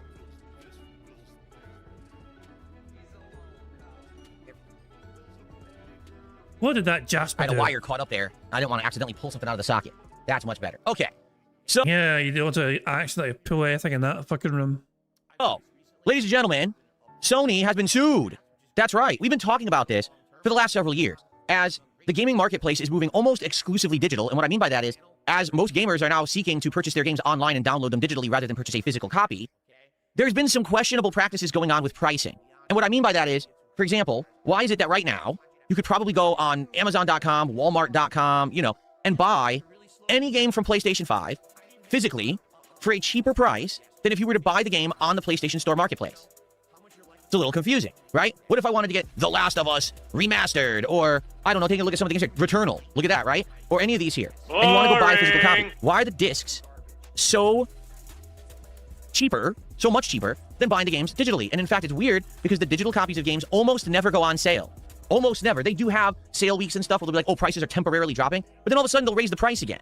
Okay? So what ended up happening was Sony got sued in a California lawsuit. And what ended up happening is they didn't actually lose the suit, but what usually happens in cases like this is that the company getting sued realizes it will cost them less money to just do a settlement to end the lawsuit than to actually go through defending themselves in the lawsuit. So, for example, they've decided to do a $7.8 million refund to consumers for digital purchases. They realized that's cheaper than if they tried to go to court and defend themselves for a year or two against this lawsuit. That's pretty crazy when you really think about that, okay? So, it stems from accusations that Sony has been trying to monopolize the market by tightly and unfairly controlling the digital store on the PlayStation platform. As a result, if you purchase certain games between April 2019 and December 2023, you could be owed a refund from Sony. So that's a 4+ year gap there, that if you bought a game digitally, you might get some money. Now, just so you guys know, okay, it's not a ton of money. You need to be aware of this. The way it's going to work is they are going to issue credits based on the number of games you bought, and it's only a few bucks each. First of all, here's the ginormous list of games that if you bought one of these games digitally on the PlayStation Store, you're probably getting some kind of a refund. I mean, notable games, Demon's Souls, that was the launch title for PS5. Most people bought it. Most people are going to get a refund for that. Okay, any of the sports titles, you know, Madden, FIFA, NHL, NBA Live, Mass Effect Trilogy, ton of people bought that game. Resident Evil 4, Okami 8. I have a question here. There are some games on this list that Phil might have been gifted by his audience rather than him buying himself outright. So with that logic in mind, would Phil be giving the refund to the person that gifted in the game? Who are we kidding? Who are we fucking kidding? HD. The 2 years of WWE games, okay? I'm trying to see what other notable games we have here that probably a ton of people bought. The God of War Collection is probably a good one. Let's see. Ratchet & Clank Collection, Knack. I bought Knack. That was a launch title. Until Dawn. Last of Us Remastered. Now, keep in mind, you're only eligible for a refund if you bought these games between April 1st, 2019 and December 31st, 2023. Some of these games are much older than that. You know what I'm saying? Like, for example, you're talking about buying, did you buy FIFA 2017 in 2022? You probably didn't, right? But this is what they're alleged, is that they were price gouging and they kept bringing the prices back up. Why were they charging so much for FIFA 2017 in 2022? You see? That's why they got sued. So some of these games did come out during that time period. I'm almost positive Mass Effect Trilogy did come out during that time period. So that's like a new release that you would get a discount on. But others not so much. Like Okami HD was pretty old at that point. So I don't know how many people will get refunds, see? So basically, a lot of people are due refunds for buying these games during that time period, okay? Now, how's it going to work? It's very simple. See, how will you get your refund? You're going to get around $1 to $3 compensation per qualifying purchase. And all that's going to happen is Sony is at one point just going to send you this credit balance to your PlayStation Network account. So as long as you still have an active PlayStation Network account that was associated with those titles and you bought them within that time frame, you're just going to get a refund of a few dollars a game, okay? For me, taking a look at this realistically, I probably only played a few of these games during that time period because most of these games are old. You know what I mean? Like, why would I have played PlayStation All-Stars Battle Royale between 2019 and 2023? That's a game from like 2012. See? But that's really what the lawsuit was about, is that they just charge way too much for old games and it doesn't make sense that they do. So basically, we'll see what happens and how many people will actually get some money. Will I get some money for Demon's Souls, perhaps? Maybe I'll get nothing, you know? But the thing is, you don't have to claim it. You don't have to take any action. You're just going to get the balance in your PlayStation account one day. It'll just appear. And there you go. So, kind of the best outcome. They get called out. They get sued. They just say, forget it. We're not even going to drag this to court. We'll just pay a settlement. And now some people will actually just get some money. Cool. That's a win-win for everybody, right?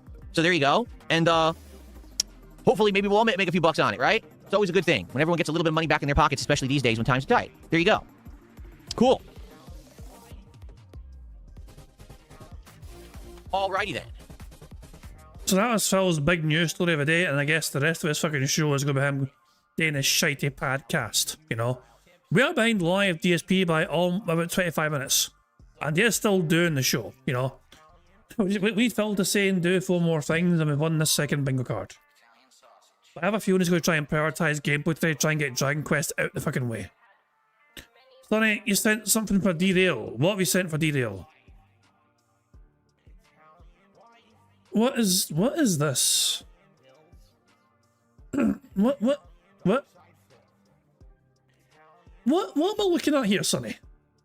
what the heck am I looking at here? It's something to do with Amazon Prime and a settlement with Amazon Prime? Wait, I'm so confused.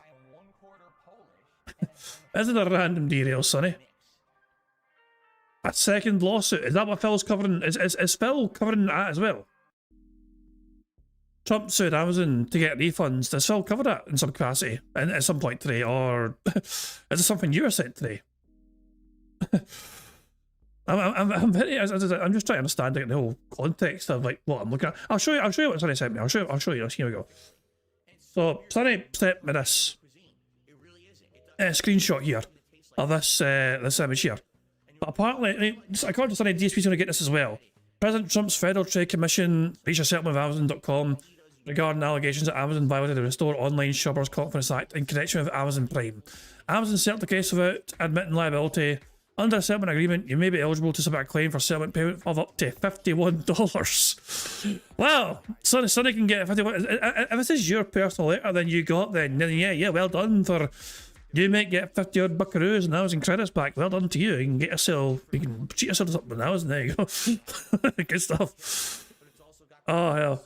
And so yeah, and you're eligible if you meet the following criteria. You're a US consumer who signed up for Prime, and you unintentionally enrolled in a Prime membership through a challenged enrollment method at issue in the FTC's lawsuit. Or you try to cancel your Prime membership through the online cancellation process, or unable to do so, and use 10 Prime benefits, or less than 10 Prime benefits, you do not receive automatic payment. Oh, okay, there we go. Interesting legal style notice there, you know. And that Phil should be getting one of these as well in the near future, I imagine. So that's what you think. Okay, cool. Okay, there we go. Nice little detail there. Let's get back to Bingo.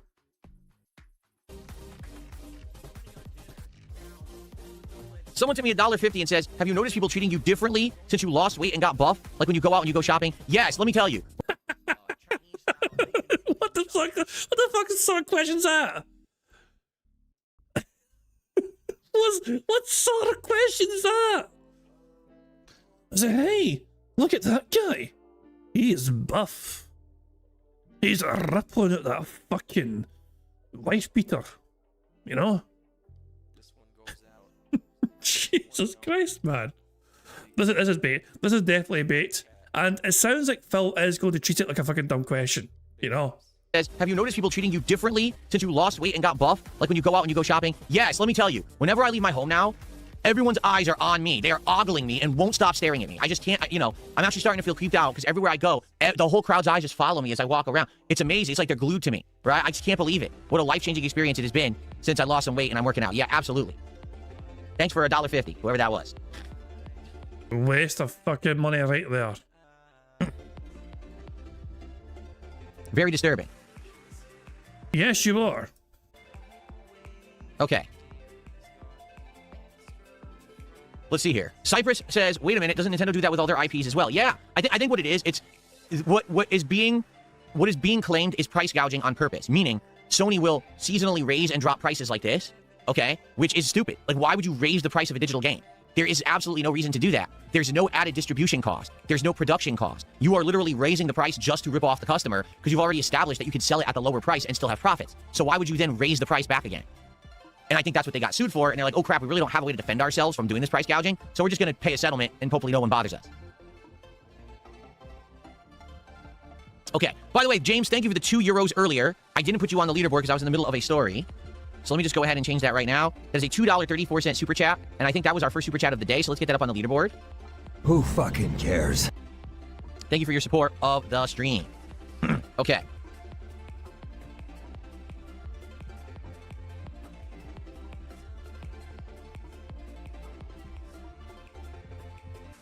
Okay. All right, so we've talked about almost everything I want to talk about on the morning show. I have one more topic that I want to discuss, and then we'll do some Q&A before we go back into the end game of Dragon Quest VII, okay? By the way, since so many people are talking about my wardrobe today, I would like to show you that actually my shirt looks a little different than you think it does. 1 second here. Uh-oh. It looks like he's been rattled here. What's going to happen here? I actually got a pretty nice shirt. Watch this. Pretty nice. The problem is on camera, you can't really see it. The camera is only like, you know, chest up, so you don't get to see the nice design on my new shirt. Yeah, that's you. You did that. You caused that problem. You set up your stream. But it looks pretty nice. I really like it. But it just sucks that you can't see it on camera. I didn't know that when I bought it. You know, I'm like, oh, it'll look nice on camera. I buy it and no one can see the design on camera. It sucks, right? You have done that yourself. Okay. All right. So, the last thing I want to talk about is that last night we played Soros for the second stream ever. Okay. Now, my initial impressions on Soros when I played it 3 hours last week on launch day is that Soros is Returnal, except with a slightly different plot and some tweaked gameplay mechanics, right? But it is still Returnal. It's the same gameplay loop. It's the same premise of bullet hell, you know, upgrading weapons in a run where you don't know what you're going to get. It's RNG, what upgrade you'll actually get. And basically, it's just Returnal 2, but they didn't want to call it Returnal 2 because the plot is different, and it wouldn't make sense to call it that, so it's now Sorrows, even though it definitely is Returnal 2. So it's going to appeal to a certain audience, but it's not going to appeal to everyone, because some people like that style of grueling, bullet hell, grindy, roguelike, RNG, do a perfect run style game, and others are going to be like, once you get the third or... Oh my god, this is getting stupid now. That's like 3 in a row. Bullshit. ...fourth run and you're trying to get enough upgrades to grind your way to beat a boss or whatever, it's boring. It's too repetitive, okay? Boss. Now, I can get that. Sorry, I knocked over my paper towels here. I can get that because here's the thing. It's fun when you do overcome a challenging boss and you get that adrenaline rush. The problem is really the run to the boss. Yesterday, when I started my stream, I needed to get back to the first boss. It takes 25 minutes to do that. Even with the shortcut unlocked, it still takes 25 minutes to get there, and you have to do the same repetitive gameplay against the same repetitive enemies, grab the same power-ups. It's boring, okay? But then when you get to the boss and you're challenged, you're trying to learn the boss pattern, then it's kind of fun. If you beat the boss, it's even more fun, because now you get to the next leg of the game, the next level with new enemies and new stages and new challenges. But again, the problem is the grind and the repetitiveness. For someone who likes a really challenging game, I think that Sorrows is a game that's fun and great and rewarding. But for someone who's a streamer, it could be a hard sell kind of game. If you're not all constantly making progress, if you're not always defeating the boss and getting to the next stage, your audience is going to get bored of seeing you run through the same areas over and over. Especially because... I've got a spoiler for you, Phil. Your audience are constantly getting fucking bored watching you fucking play video games. That is not exactly a massive revelation, I know. But, spoiler alert, they're always fucking bored. Because they're getting longer. You know, the second level is significantly longer than the first. So, if you have to keep replaying it over and over, is your audience really going to want to see that? Or are they going to say, man, I'm bored of seeing you do the same thing the 10th time. You know, I wish that you could have beaten it. Well, I tried. I failed. You know, I really tried to beat it, and I didn't successfully do it. You know, I'm not a perfect run kind of person every time that, you know, I play a game. There's not much I can really do about that, right? So, last night, here's how it went. First half an hour, I was playing the game, and I died at the boss. I got to the second phase of the boss. The boss has 4 phases. Died in the second phase of the boss. Oh, shit. All right. Was able to then take all of the stuff that I had accumulated in that run and level up significantly. So now I had an auto-revive.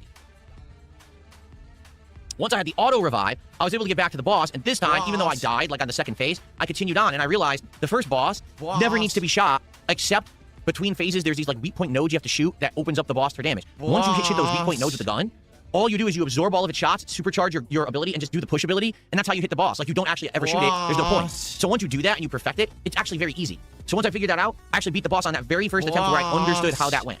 Okay? So, yeah, it actually went well. After I figured that out, it went really well. And we beat the boss. So within the first hour, we completed the first world. Then we went to the second area, which is... What a fucking shock that Phil, you know, it failed so much on the first stream, trying to get his fucking boss beat, but he was prepared and somehow knew what to do when he tried again the following stream. It's almost like Phil looked up how to beat that first boss. It's very different. It's underground. It's dingy. It's full of, like, robotics. It kind of reminded everyone of, like, The Matrix. If you ever saw that movie, the post-apocalypse where the machines control everything, it's kind of what it looked like.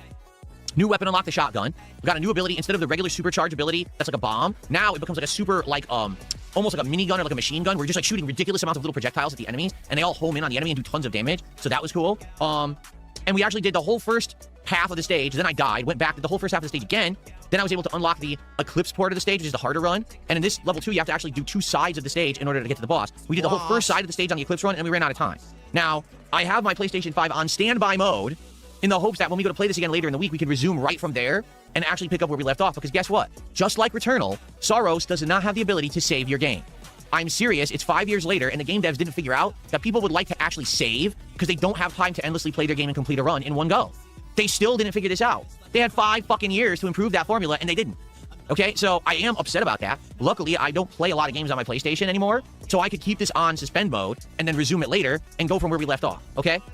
So I will do that later this week when we play it again, because yes, the stream did well. There was good attendance, engagement, and support, and we are going to continue with Sorrows later this week, okay? So I hope that you guys will join me for more Sorrows later in the week, and we'll see how it goes there. If I keep making progress, right, we get to the second boss and we beat it, or at least we unlock the shortcut, and let's say we beat that on that stream, then I think the game will do well as long as we're always making progress. The problem is, if we get a night where we make no progress, people might be bored, and then, you know, am I going to keep playing it? Probably not. All right, so I guess we'll see, and go from there, okay? Cool, but so far, Sorrows actually did pretty well, okay? All right, so thank you guys. King Michael, how are you? It's good to see you over on the YouTube side. Why Try Blaze asks me, if God of War is $100 on the base game release, would you buy it? Well, here's the thing. God of War, arguably, is one of the more lengthy games. Hello, apparently we have now got a confirmation of who is editing DSP's content.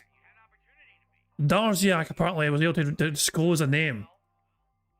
This is new to me. Hold on. Darziak, so Prophet shared it on the stream chat. Darziak leaked it. So it is Lubbox. Is that what you're saying? wait, so the person we all thought it was is editing Phil's shit. Dark Side Phil. So for full context, what we're looking at here, Darziak leaked this to Prophet, or leaked it in general. Phil has been talking of Lubbox since October. This is where he was getting all info on Jordy, since he's a mod for for Wings, Jordy, yeah. So, and oh wait, I'm looking at the wrong thing here. I'm looking at the wrong thing. You talk about this thing. I'm looking at the wrong thing here. This is the editor. So this is a separate thing. As I'm talking to you. So, alright. This is a theory. This is a theory from Little Ralphie on oh wait, I was right. So what's this then? I'm being so confused here. So Little Ralphie shared this on Twitter, and in turn, Alex, you shared this on the Murder Squad. DSP's new editor is a Jonathan Pfister guy. Like, so, well, he's been the RTU's editor and that. But nah. Ever since October, and talking about, so Phil claimed he's talking about since October. Wings is tracked him also about Wings, but also about games and YouTube. He's now maybe an offer to make daily clips for me, breaking them out of the podcast or pre-stream hangouts, making thumbnails and editing. Wait, so he's making the thumbnails as well? Phil claims he's putting a lot of effort into this. And the only effort Phil's doing is, he's not even doing the thumbnails. The editor's doing the thumbnails for him. I'll make some money then. So Lummox is editing, Wow. Let me just pretend to be shocked. I did send Lummox a message a good while ago. Where was this? I did send Lummox a message on Twitter about this very fucking thing. Let's see here. Can I find it? Yeah, here it is here. On April 10th, I sent a message, since DSP is supposed to be too busy to enjoy his wedding anniversary to do work today, does that mean Lummox has been granted manager privileges on his channel? If so, I hope he's at least paying you, Lummox. I'm sure Darzak will offer advice if asked, Yeah, I mean, a lot of us thought it was Lummox. Yeah. Mind you, I only thought it was Lummox because other people said it is, I kind of jumped to the bandwagon of other people saying it was Lummox, But a lot of people kind of looked at the editing style and saw how the Lummox videos about Wings was done.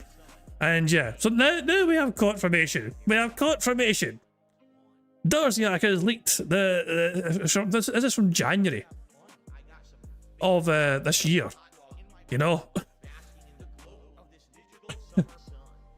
Oh hell. That sheer poster. I liked it. I remember this poster. I liked it. Jesus, man. Oh hell, but this is ridiculous. This really is. So yeah, Lummox is editing. The Wings troll, the Wings mod, is being paid by DSP to make the tractor content for Phil's channel. Ah hell. At least we now know though. We do now know that he is getting paid decent money by Phil to do this. And it probably won't benefit Phil in the long fucking run. So there we go.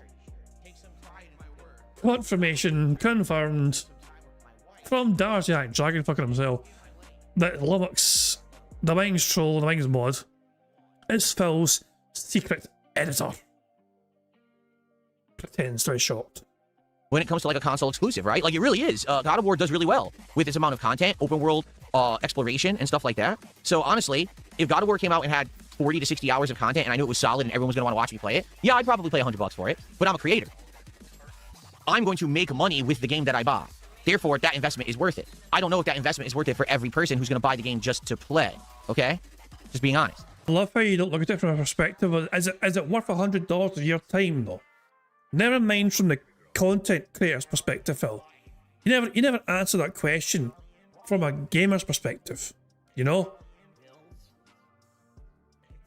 This is why Phil is not like most of us as a gamer. Most of us, when we fucking buy games, we probably think to ourselves, is this going to be worth my time, my investment? Am I going to finish playing this game feeling like this was a worthwhile investment of my money to enjoy at my leisure? Phil can't do that because he's constantly in fucking like money making mode, and that's why I fucked up every single relationship he's ever fucking had. Save your chest, you look like a fucking mafia reject. Holy shit, man. He is getting fucking slaughtered here, man.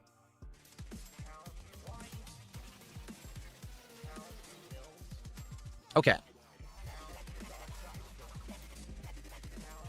Four-Eyed Mike, 4 months as a member, says, May the 4th be with you, and with you as well, my young Padawan. I'm interested to see what this Grogu Mandalorian meal will be later today to celebrate. That'll be fun. Sarah Barclay, thank you for 500 kicks over on Kick. Let's get you an animation, actually, for that, before I forget. Let's get that up here. Here we go. Sarah says, I love this look, teasing us with a little chest hair, looking great, King. Well, thank you. In truth, I have no idea with these muscle shirts that I'm buying, because again, yes, this is another muscle shirt. I'm wearing it because it's hot today. Like I said, it's 80-something degrees outside, so wearing a muscle shirt is appropriate. Like, it actually feels comfortable, all right? I don't know what they're going to look like. They all look different on Amazon. You don't know how low cut they are or whatever, so I bought a whole bunch of them, and some of them are, like yesterday I wore one, it was way high up to my neck. This one's low down again. I don't really care. As long as they're comfy, that's what I'm wearing them for, is for comfort, and this shirt is very comfortable. So I'm happy with it. I hope that you are too. You better get used to it. You look very unprofessional. Just saying. Because I'm wearing them for the summer. Thank you for 500 kicks, Sarah. But Broadside Phil had an observation on Twitter about Phil's flexing. Let me see if I can. Yeah, here we go. Phil's got a new trick. This loose shirt magically goes taut when he flexes because he's pulling the sleeve tight against his arm. And look how itty bitty the shirt had to get his arm to hug the sleeve.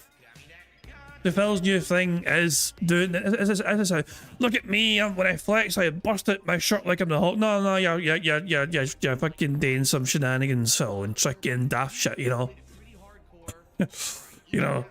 Oh, yeah, so Broadside Phil is not getting filled by the bad man. Every time he flexes. It's like, yeah. It's like, you're pulling your shirt, you daft prick. When Phil was like just sitting there normally, you know, if people were really strong and buff, then the sleeves would cling to your arms naturally, wouldn't they? You know? It only seems to happen when Phil is facing a certain way and posing a certain way and doing a certain gesture and manipulating his shirt in a certain way. That's the only time it seems to fucking happen with Phil. Very nice. Okay. John says, Soros does save your run if you shut off the system in the game. How? It doesn't say, it literally, there's no option that says save. So right when I was going to end my stream yesterday, I went to exit. Also, it was exit. When I went to exit, it says, warning, your progress is going to be lost if it's not saved. Well, how does it fucking save? It doesn't tell you how to save. So that's what, like, you might be, what you're saying might be correct, but the game does a piss poor job of explaining any of that to the gamer, and that's wrong. They absolutely should be giving you clear-cut, defined instructions on how to get your game saved so you don't lose your progress, and they don't do that. They did not care to do that, and that's lame. In my opinion, that's lame. Borderline hateful slurs, but not quite. Big Home says, do you think people will switch to Xbox now? Switch to Xbox from what? From PlayStation? No, what would be their incentive to be to do that exactly? People will switch to Xbox if there's a reason. If there's a great game that's an Xbox exclusive. If a new kind of value is proposed for being an Xbox owner. But that's really not happening right now. So. Stanley says, happy Spaceballs Day. Well, I don't know if today is Spaceballs Day, but I am excited for the new Spaceballs movie next year.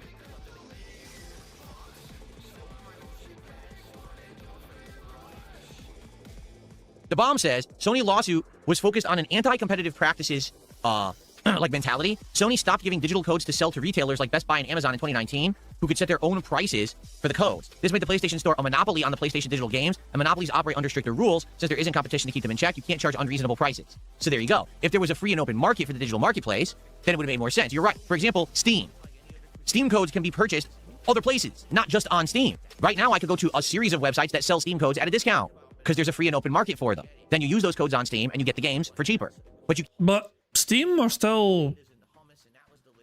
But Steam's still getting sued though by various, like, you know, like, aren't the UK government trying to sue Steam? I'm pretty certain the UK government are trying to sue Steven for unfair business like practices or whatever, some sort of shit. So, not the best example, I think.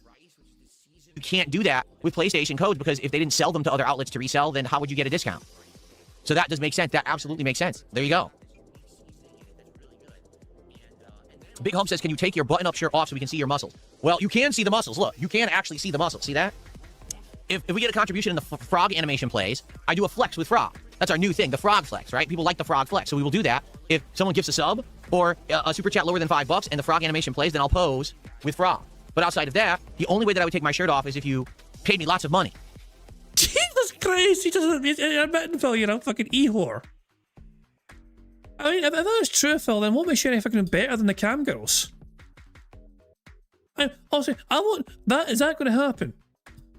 That is incredible. That Phil basically admits he's an e-whore. He'll only take his shirt off if given lots of fucking money. What makes him any fucking better than some cam girl on Twitch?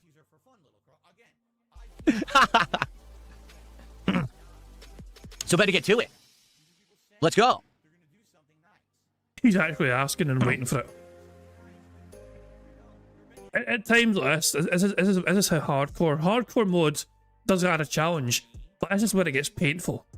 Because when Phil gets insufferable as fuck in this sort of capacity, there is no escape from the bad, man. You know, we're kind of locked in and dialed down. We need Phil to win it for us, you know, in hardcore mode. Oh, it's fucking awful. And that's somebody right there who's already got a compromised moral compass.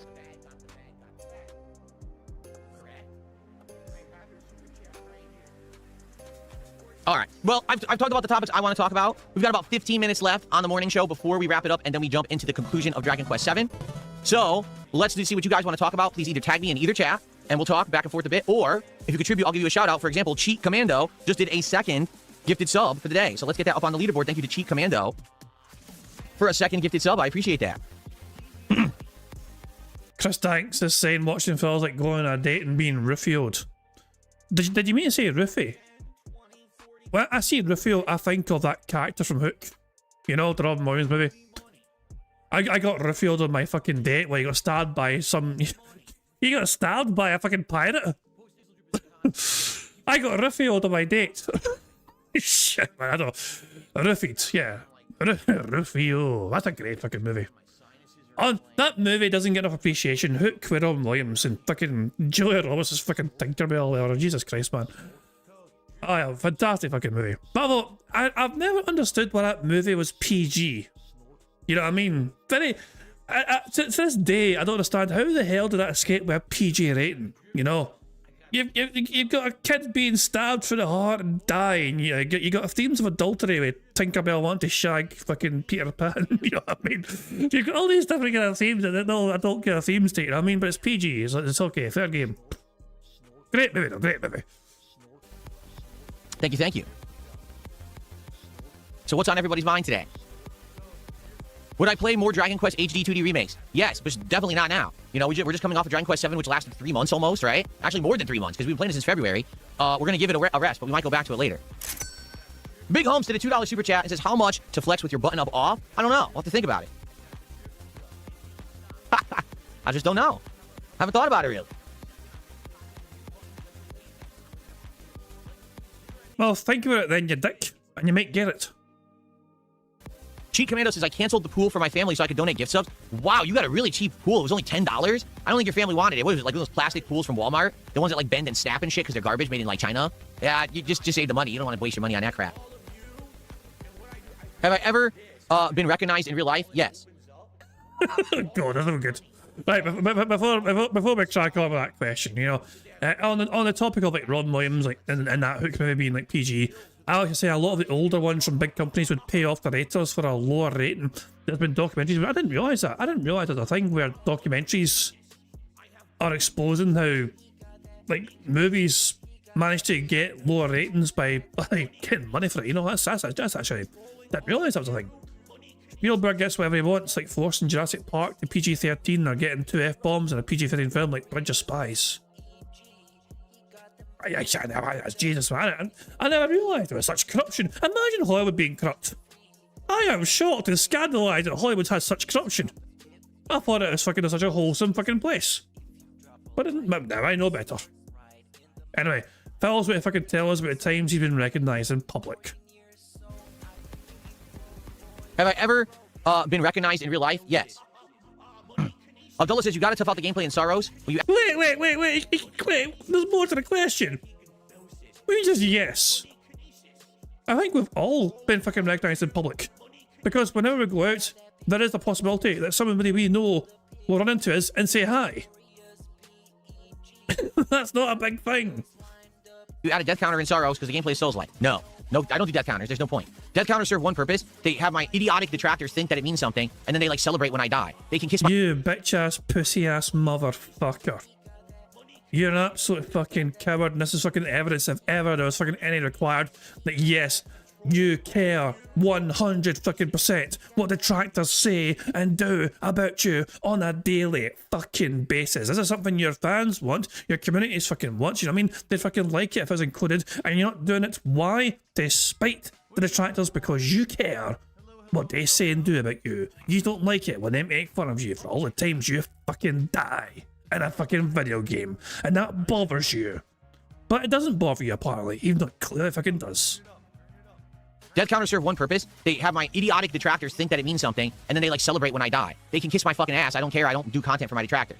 Okay? So I'm going to count that as hateful source. There we go. Oh my god, this is getting stupid now. That's like 3 in a row. Bullshit. I'm not ever doing a death counter again. It serves no purpose at all. It's just for idiots. $20 and I've got a deal? No. No $20 deal to take my shirt off. Sorry. So what, following stuff out? If you don't like 20, give a number. Tell him a number.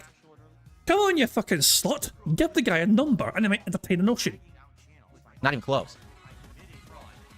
So he doesn't know a number, but he knows $20 is not even fucking close. So he has a number in mind then. He has a number in fucking mind. Was the Dragon Quest VII Remake as dauntingly long as they said? The playthrough's around 60 hours, and we're finally finishing it today. But we haven't done any post-game content, and the game has post-game content that's going to unlock. So yeah, I guess potentially 80 to 100 hours if you do all the post-game. But I think people are tired of the game. We're not going to do it, you know?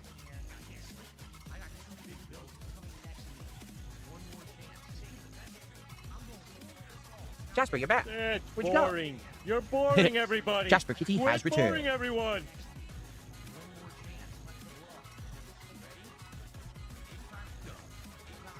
Make the bad man my favorite song, by the stop. way. I personally added this to the Roland Bridgecast playlist of music so we could groove out to it. Yes.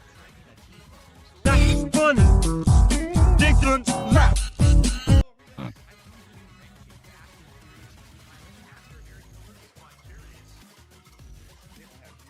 Am I going to see the Street Fighter movie? Eventually. I'm not going to theaters to see it, but eventually I'll see it whenever it's like on demand or whatever. I'll get around to watching it, I'm sure. Is there still a hope for Pocopia? I mean, we're not playing Pocopia right now. We're playing Pokemon Fire Red, and Fire Red is doing very well. And people are even saying, once you beat this main game, please do all the post-game content because we like to play through so much. We're not doing multiple Pokemon games at once, so we're going to go through Fire Red and then go from there and see what happens. To be honest with you, I don't know what the point of Pocopia was.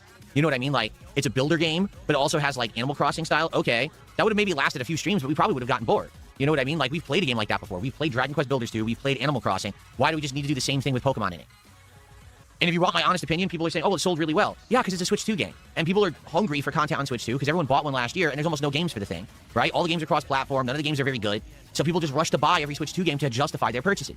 It's not that the games are good. It's that they're starved for content. They're starved for stuff to play on it. See what I'm saying? So it's not like it's a great game or anything. It's not.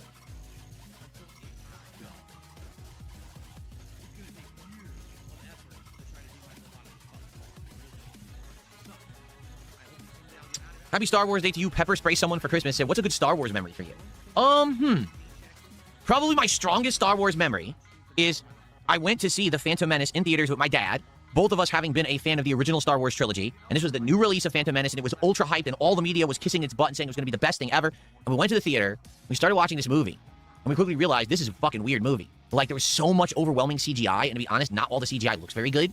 And entire sequences that don't really, like, they're all comic relief sequences, and we're like, there was some comedy in Star Wars, right? There was, but this is like entire sequences featuring Jar Jar Binks. Like, why is this in the movie? Phantom Menace has, this might be a controversial take. At the time, it got a lot of flack, but over the course of the, over the years, people seem to have warmed up to it some more. Is it, that might be a fair way to talk about Phantom Menace, you know what I mean? And plus, I mean, Phantom Menace. That was the one. That was the one that gave us fucking. What's it called? That was fucking Maul. That was Darth Maul, wasn't it? That was like the best part of the fucking movie. Darth Maul.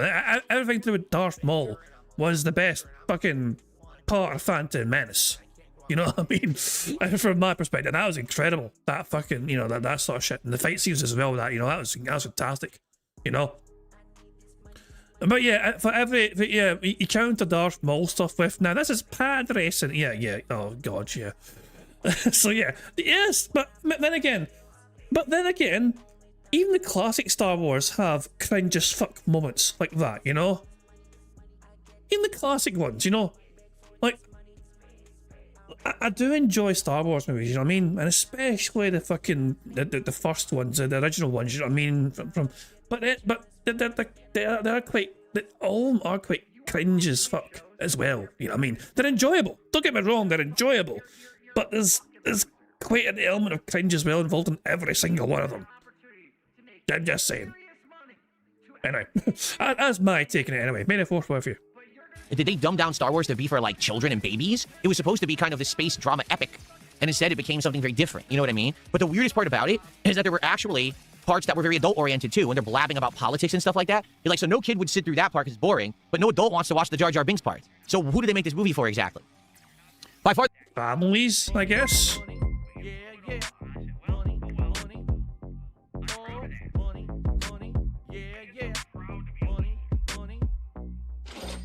Ghost of Epstein tipped £1. No, Derek, I am your father. Oh god. Oh my god. No! It can't be true! Oh my god, that is disturbing as fuck, that is. No. No wonder he's such a cruel bastard. It runs in the family. Ah, Christ alive. Thank you for the tip, Ghost of Epstein. Jesus Christ. Don't know who's fucking worse. Debatable. Epstein's worse, okay, Epstein's worse, okay. Derek fucking doesn't come first in that competition for once, ever. Epstein's definitely worse. Thank you for the tip though, there we go. It's boring, but no adult wants to watch the Jar Jar Binks part. So who did they make this movie for exactly? By far the best part of Phantom Menace is the Darth Maul duel, right? Duel of the Fates. Exactly, yeah, the Darth Maul stuff is just insane. Seeing that is just... And it was incredible. It was... And the best part, of course, is that actually took... That was skill. That wasn't like a CGI fight scene. That was incredible skill on display to pull off some of those fucking moves, That song is amazing, the fight is amazing, well choreographed, like super well done. That was cool, but that's what I mean, like, we saw the movie, and we both walked out of it thinking, there were parts of that movie that were epically cool, and parts that were just like garbage. What happened? Like, they knew how to make great Star Wars movies in the original trilogy, why didn't they just copy that kind of formula and just make it more modern? It baffled us, okay? And then after that, I remember, like, I liked Star Wars, but I wasn't, like, super hyped for it after that. Like, we were hyped for Phantom Menace because it was so hyped to have Star Wars back as new movies. Once we saw it, we were like, not so hyped anymore. The hype really died. Oh yeah, David, you're right. And from what I understand, it was CGI and that they slowed down the fight. The actors were too skilled. That there wasn't an element of CGI used. They had to slow down. They had to slow down the fight scenes because in real life, they were too fucking good. Can you imagine being too fucking good? It's something that they fucking have to like artificially slow it down for a fucking movie because you're too fucking effective at fighting. You know what I mean? And yeah, Hayden Christensen is somebody who's always, they have been like their skills with the fucking that double like that dual lightsaber thing. You know what I mean? That two end one. They're always happy to flex those skills. But fair play to Ewan McGregor as well for managing to keep up with him. You know what I mean? That was dynamite. Oh Christ, man. But yeah. Oh hell, but yeah. Phantom Menace. It's not as bad. I mean, it's okay. At the time, people absolutely hated it. At the time, people were furious with Phantom Menace. History, though, people have kind of accepted it to a certain degree. They might not embrace it, but I think they accept that it's not as bad as it maybe was at the time.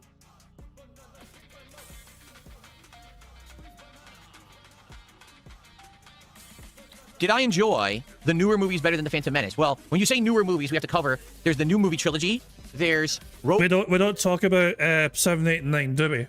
We don't reference 7, 8, or 9, do we? At all. Those are We just pretend that didn't exist. Rogue One, and there's Solo, correct? Those would be considered the new movies for Star Wars, okay? I've never seen Solo, so I can't comment on that. I've never seen the last movie of the new trilogy because I saw the first two. The first one was good. The second one was baffling. Again, the second movie in the new trilogy seemed like the last movie of the trilogy. Like, they could have just ended it, and it would have been like, that's fine. You know what I'm saying? I don't know why they even made a third. It just, they screwed it up so badly. You know what I mean? So, out of all the new movies, I did see Rogue One. It's just okay. Like, I don't love it like a lot of people do. I think it's just eh. So I would say out of all the new movies, I actually liked The Force Awakens. And then after that, I guess they just went off the rails and sucked ass, you know? So, yeah, I mean, do I like the new movies? No, not really. And by the way, I've never seen The Mandalorian. I've never seen a single moment of The Mandalorian show. None. Zero. I haven't seen any of the other Star Wars content. I know there's been I have heard good things about The Mandalorian. The Mandalorian is apparently pretty decent, you know? So, the fact of the matter is, it was so well received that isn't there a movie? I mean, that's the whole thing. That's why Phil's having Burger King today. Because of the fucking Mandalorian tie-in thing with it, you know? So, yeah. But yeah. But I heard very good things about the Mandalorian, though. Well, Sonny says season 1 and 2 was, 3 went off the rails. There we go. I mean, sometimes that happens with some good shows, you know what I mean? Can happen to the best of shows. a bunch of shows and shit. I haven't seen any of it whatsoever. I stayed away from it.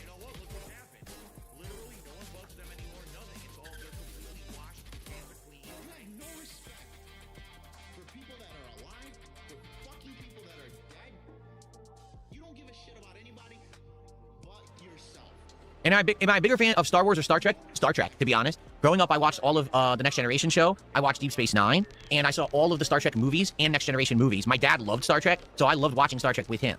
So definitely a bigger Star Trek fan than Star Wars. Does Phil love Star Trek? Because he wants to live long and prosper financially.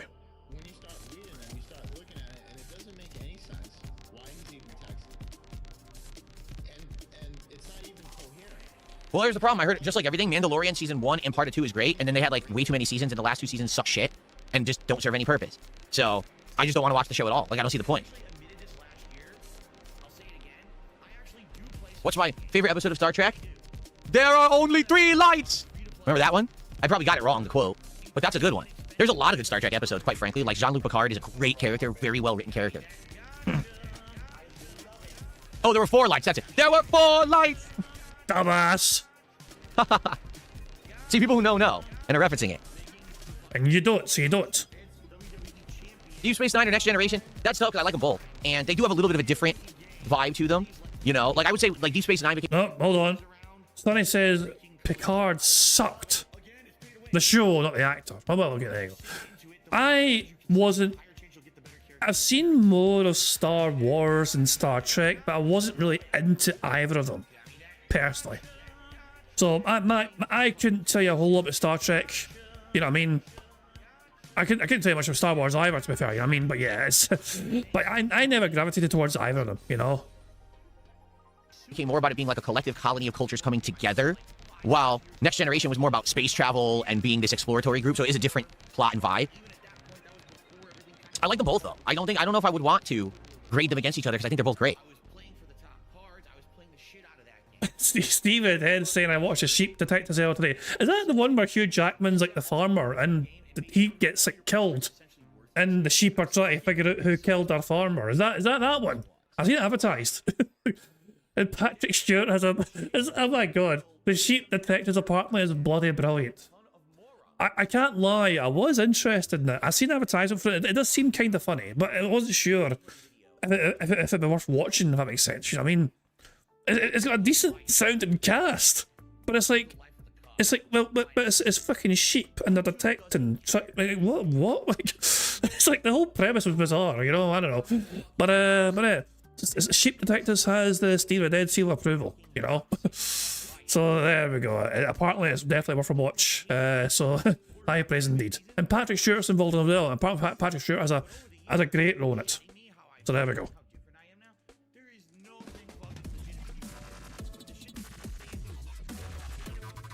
No, I'm not going to watch the new He-Man movie. Fuck no. Not only does it look awful, it has Jared Leto, so I know to stay away. It looks bad, and it has a Jared Leto, the kiss of death, so no. I've seen Stargate, the movie. I have never seen the Stargate TV show. Yes, I saw the Orville Season 1. I thought it was absolutely hilarious and very entertaining, but I've never seen anything past Season 1 of the Orville. I don't even know how many seasons it has or had. Why do I hate Jared Leto? I don't hate Jared Leto. I just like Jared Leto because he's an insanely over-pretentious actor who basically peaked really early. He won that Oscar way early in his career, and ever since, he thinks he's like the big shit, and he's not. So every movie he's in, he's over-pretentious, he's over the top, he's overacting, and he's going crazy, and every movie tanks. Like, every fucking movie he's in tanks. But he doesn't understand that he's the common factor between all the movies that fail. If he was such a bad actor, though, he wouldn't be getting these roles, would he? I mean, I guess it boils down to, do they hire actors purely for star power, or their ability, or what? Some movies are like that, you know what I mean? Or is it to do with or do the movies tank because of the writing, or the cast decisions, or the plot, or whatever, or what, or even the budget of the movie? Who fucking knows? But yeah, I mean, Jared Leto. The only thing I've heard bad about Jared Leto was how he tried his best to fucking be method when it came to, you know, the fucking when he played Joker. When he played a Joker, and he's like, oh, I'm gonna send like my castmates dead rats or whatever, you know what I mean? Like that sort of shit. He tried his best. He was trying to get really method with it, you know what I mean? And all he fucking did was just creep the fuck out his fucking fellow cast members, and that was it, really, you know? Yeah, so it didn't really go down very well, you know? I also have absolutely no idea why they keep giving him roles. If every movie he's in literally systematically tanks back to back, why would you keep employing this man and paying him millions of dollars to be in your movie? I just don't get it. I can't think of many Jared Leto movies to fucking compare him to, you know what I mean? I cannot think of any more. I mean, I don't watch a huge amount of fucking movies, you know what I mean? But yeah. I mean, all I know is that if he keeps getting cast in these things, he must be doing something right to a certain degree. Or he's got a very good fucking agent, who knows? Lazuli, how are you? It's good to see you.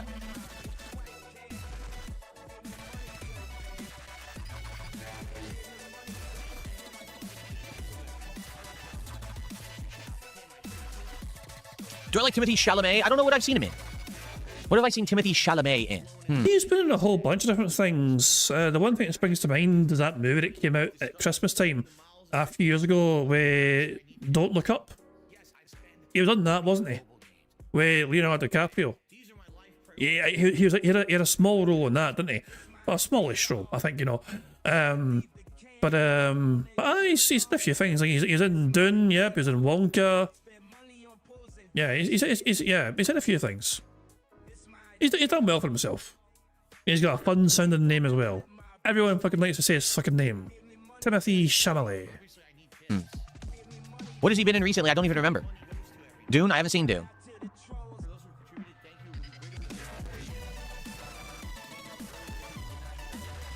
Wonka? He was in a Wonka movie? I haven't seen that.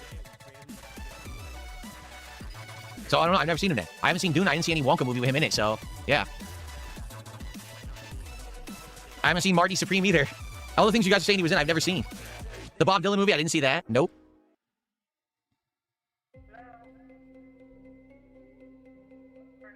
Okay.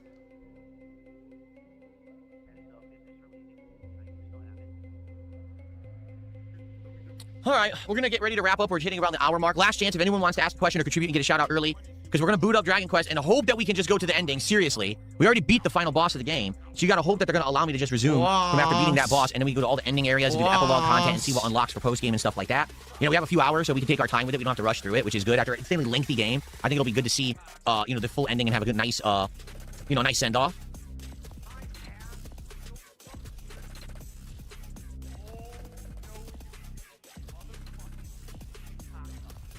I haven't seen Deep Space Nine in many years, so I couldn't tell you off the top of my head. You know, I know that Quark is a great character, Gul Dukat is a great character. I mean, hell, even Cisco is a great character.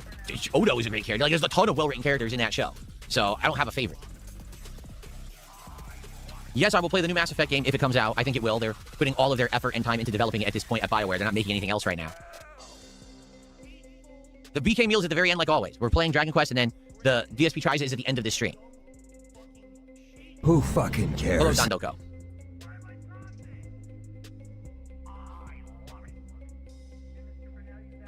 sorry. Yawn just hit me. Maybe I should go get iced coffee now as we start, since the yawn already just hit me. So already I got people asking, what are we doing next? What are we doing next? What's the next thing? So just to show you, since most of you apparently didn't check it out, here's what we're looking at for the schedule. Hey, look at that. Hey, Steve, look at it. Look at the Monday. Look at the Monday. He fixed the 4th. He fixed it. It's no longer Ford. The Ford is gone. Fuck that car. He put it back to the 4th. Well done, Phil. You know. Okay, so today it's Dragon Quest VII Reimagined Conclusion, and tonight, the probable conclusion to Pragmata, but I don't know if we're going to finish it, okay? Tomorrow, Pokemon Fire Red and Mouse PI for Hire. Wednesday, Saros, and if we need more time for Pragmata, then we'll do more Pragmata. If not, then we're probably going to do a Steam tryout night. We're going to go to my Steam wishlist and probably play a few games. And then Thursday, more Pokemon and Mouse PI. And then Friday, Saros, and Friday Night Fights, where I'm going to play Classic Street Fighter. That's the week. So people are like, well, you're going to do Tomodachi Life? Well, I don't even know if we're even going to have a free night. We might need 2 nights to finish Pragmata, in which case, since we don't have the time, I don't want to promise anything new. You see, like, it would be stupid for me to say, oh, we're doing Tomodachi, and then we don't have time to do it anyway. So, no. This week, this is what we're looking at, okay? But if Phil doesn't get emotional when he gets to the end of Pragmata, then that fucker has no soul. I've not played the game, but I've seen a playthrough of it, you know? And yes, even as a viewer of the game, following the game with someone else playing it, you do get sucked into the story a bit, you know what I mean? But yeah, it's like, if Phil doesn't show any sign of fucking emotion whatsoever, he has no fucking soul. Things go faster, or we end up having more time, then maybe I would. Also, keep in mind, if the Steam controller shows up, we might do something with that. Like, maybe that night on Wednesday night would be the Steam controller unboxing, hooking it up and syncing it with Steam, testing games with it and stuff like that. Okay? So let's see how the week plays out.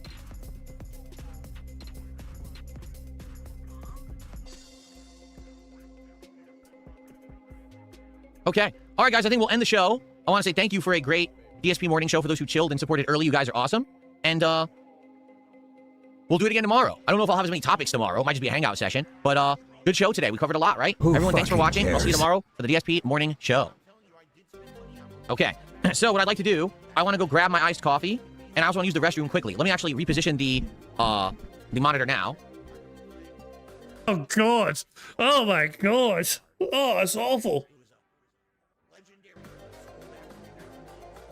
Why didn't they see that? Oh, the Steam controller does work with PC Game Pass. It just doesn't have all the features. Like, you can't map it properly. Basically, if you use the Steam controller, okay, as a controller with Game Pass, what happens is it just defaults to being like a standard generic Xbox controller, but it won't be able to use the thumb pads. It won't be able to use rumble. It won't be able to use gyroscopic controls. It can only be used as like a plug and play generic controller. It has all those features when you play it through Steam. That's the whole point of the controller. It was designed to work through Steam, you see? And we can test that too, like for sure. That's another thing to test. When it shows up, see how it syncs and if it works easily with other things that aren't through Steam, right? Okay.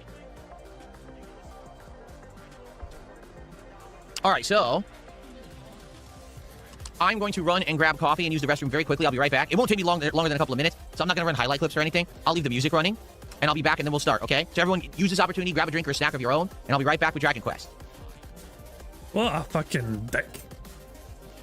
Right, I guess we'll just fast forward ourselves, and then Phil returns, and that'll probably come to the end of the bingo. Just fast forward. Ready? Here we go, the bad man returns. The bad man fucking returns. With sippy cup. Right, I'm back. I got my iced coffee, which smells great, and I am ready to conclude. By the way, I cannot fathom for the life of me why people would want to drink coffee cold. I'm not a big coffee fan in general. If I'm ever going to fucking drink it, I will drink it with sweeteners. I'll drink a caramel latte, for example. Get me plenty of cream and caramel and all that shit. I don't like the taste of coffee. But I've tried iced. I've tried an iced version of that, and I couldn't enjoy it. I don't know. To me, it's just, I don't know why, but the iced version of it just feels wrong to drink. Maybe it's just me, but it feels so weird. Try to drink the iced version of that. Dragon Quest VII with a huge, post-game, end-game epilogue here. You know what else is fucking good in a warm day? A big fucking pint of alcohol. Give me a fucking pint of Guinness on a fucking warm day. Or a nice chilled fucking pint of Innocent Gun or something, you know what I mean? That'll fucking also blow your socks off on a fucking warm day. So I hope you guys are ready. Let's go. If you have enjoyed the stream so far, thanks for chilling with me. Please engage and support with the stream to help out the channel. If you're on Big. YouTube right now, please Big. like the stream. The likes Big. help a ton. They really, really Big. do. So please like the stream if you haven't, okay? Please consider supporting the channel in some way. On the YouTube side, you can do a super chat or become a member, gift some memberships to the community. On the Kick side, you can do some kicks or you could gift a sub or become a sub yourself on the channel. You can do a tip via PayPal. Everything greatly appreciated. We got pop-ups going. We got thank you shout-outs going. So please support the stream if you haven't. Let's go. Oh, good. Look, it didn't save. I actually have to do the final boss fight again. I'm serious. Unless it auto-saved, oh, you have to do the final boss fight a second time. That's Oh my god, Phil got fucked. hilarious. What a piece of shit. Let's see here. How do you load? Can you even load the game? How do you even load the game? I never tried loading the game. It just always auto-loaded. Yeah, I guess you can. So even though we beat the final boss, think about this. Boss.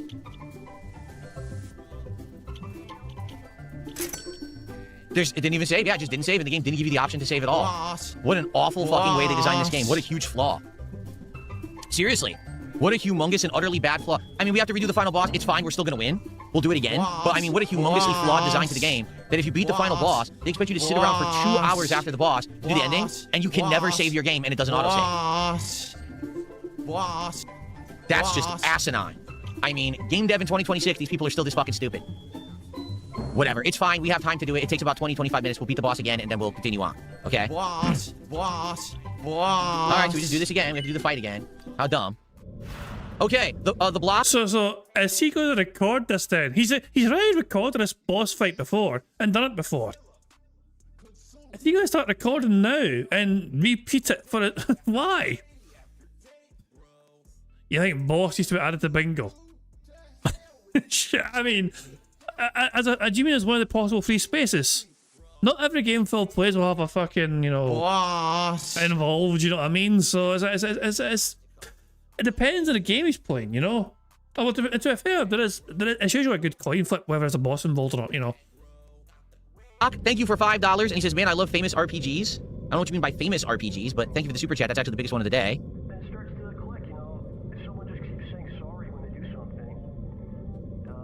He's not recording yet, so bingo's continuing. Ready? Here we go. Hello, everyone. And now he's recording, so bingo ends. There we go. Oh god, so there we go. The bingo ends. We got one full house today anyway because of the Baron cash and a full house ticket immediately. But that's going to bring an end to the bingo today. We didn't win the second. Tom won marbles earlier on.